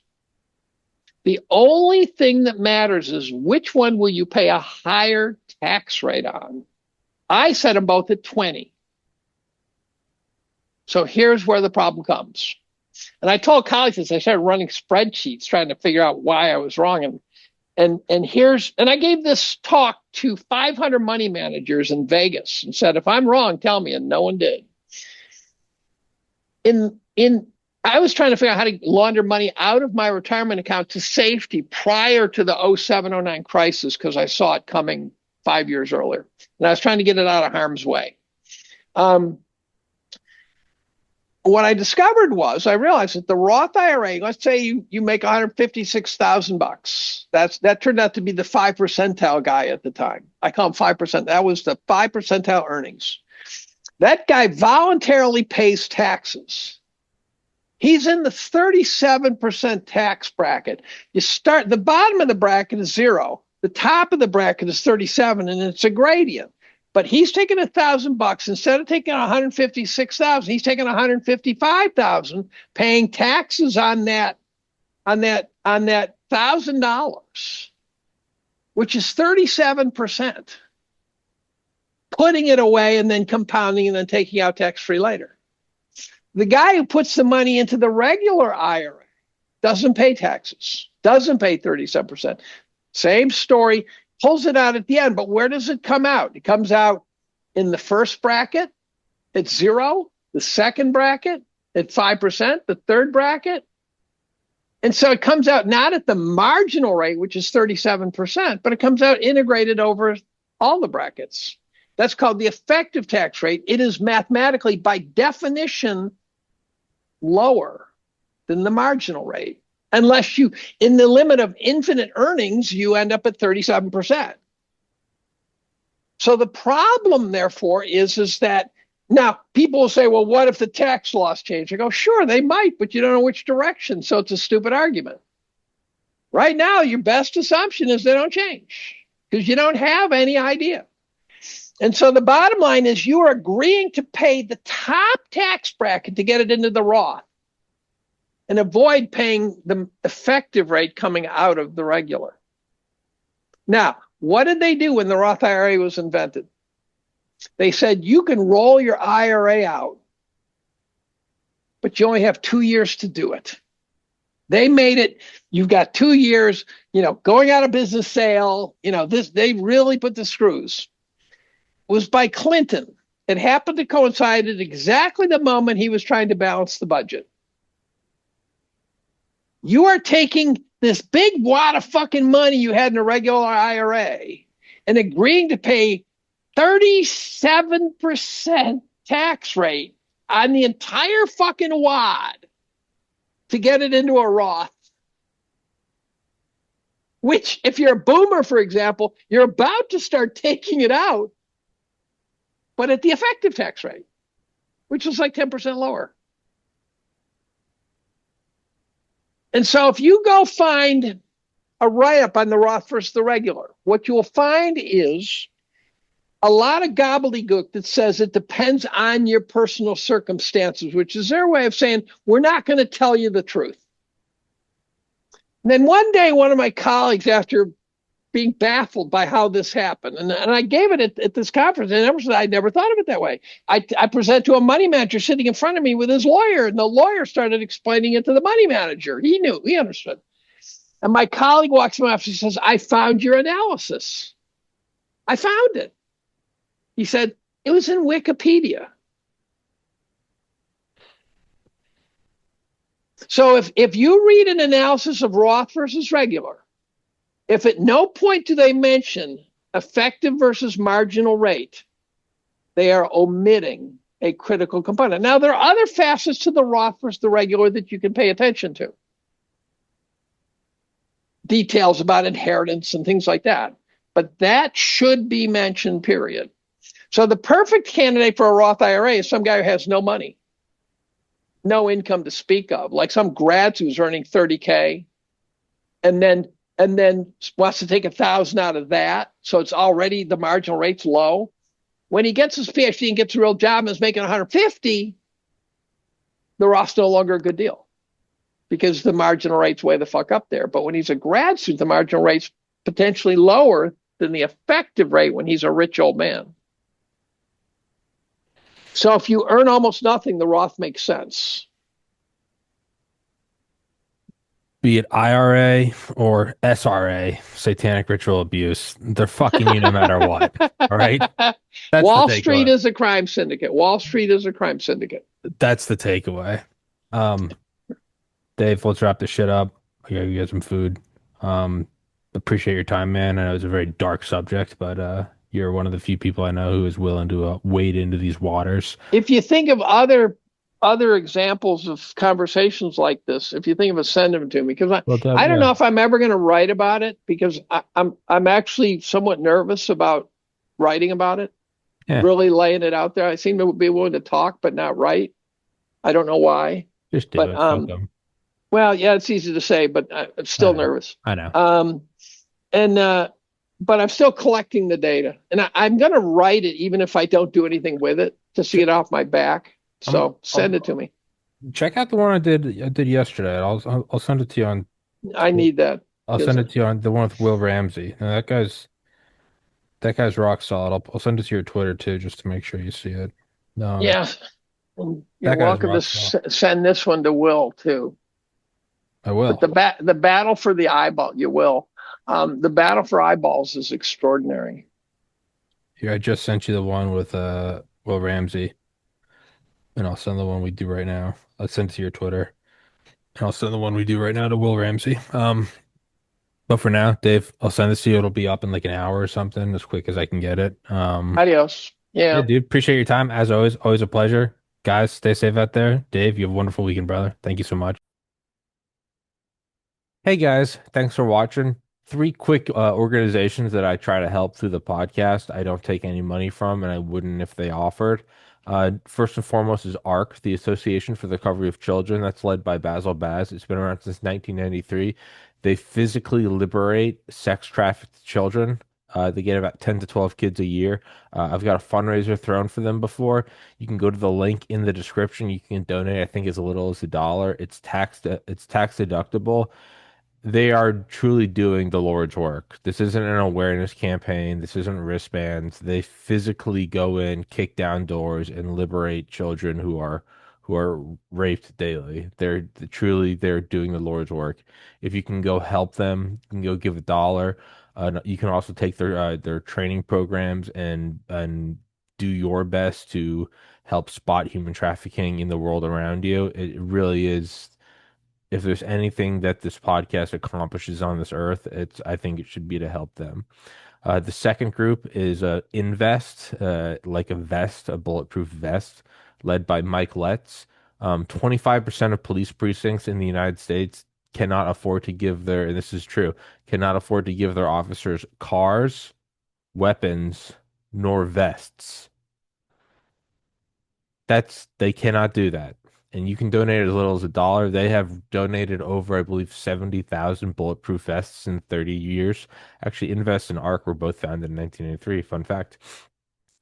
And Invest is also doing something that is dovetailing actually with ARC. I put them in touch. BAR, Broken Arrow Ranch, which is to make sure that the kids who are rescued don't fall right back into the trafficked system. So ARC, you can go in there and you can help them, and Invest, you can also go in there and help them. And lastly is the Church of the Barbarian Spirit. That's my buddy Clay Martin, Special Forces. It is a group to where Special Forces veterans are helping other Special Forces veterans in unconventional ways, be it fasting, be it psychedelics, be it just face-to-face talking, to reduce suicide rates. And as you guys know, suicide is very near and dear to me. So those are three groups that I really think are actively trying to make the world a better place instead of just talking about it. If you guys could just go check them out, go share their links, go do whatever you can. If you can donate, go donate. If not, that's cool too. But, long after I'm dead, long after you guys are gone, I want the lasting impact of this podcast to be something that's genuinely helped the world. So if you guys can go check those out, that would be insanely appreciated. Thank you so much. Hey guys, a huge sponsor of the show is Heaven's Harvest Prepper Food. Clayton lives down in Georgia. He's been on the show before. It's actually nearby where I went to college. They are a huge sponsor of the show. They give me some money every month, even when I don't sell enough to warrant that paycheck. meaning that the show is not free. It's just that it's free for you. If you guys need prepper food, or if you're just interested in supporting the show, I'd please ask you to go to the link in the description. Go to Heaven's Harvest Prepper Food, promo code TPC for 10% off. 72 servings per pail, 25-year shelf life. These things are, they double as dumbbells. Pasta Primavera, cheesy potato soup, mac and cheese, loaded baked potato casserole, chili mac, cheddar broccoli soup, cheesy lasagna, teriyaki rice. You can get banana chips. There's also raspberries, strawberries, and apples. There's a bunch of freeze-dried fruit, or you can even get seeds to plant your own garden. It's not a bad thing to have. It's like gold or ammunition. It's a good thing to have. It's a bad thing if you have to use it, but it's good. It's good to have it, not need it, than need it, not have it. So that's what I'd say. And if you just want to support the show, please go to the link in the description. Please go support them because they support me. Thank you so much, guys.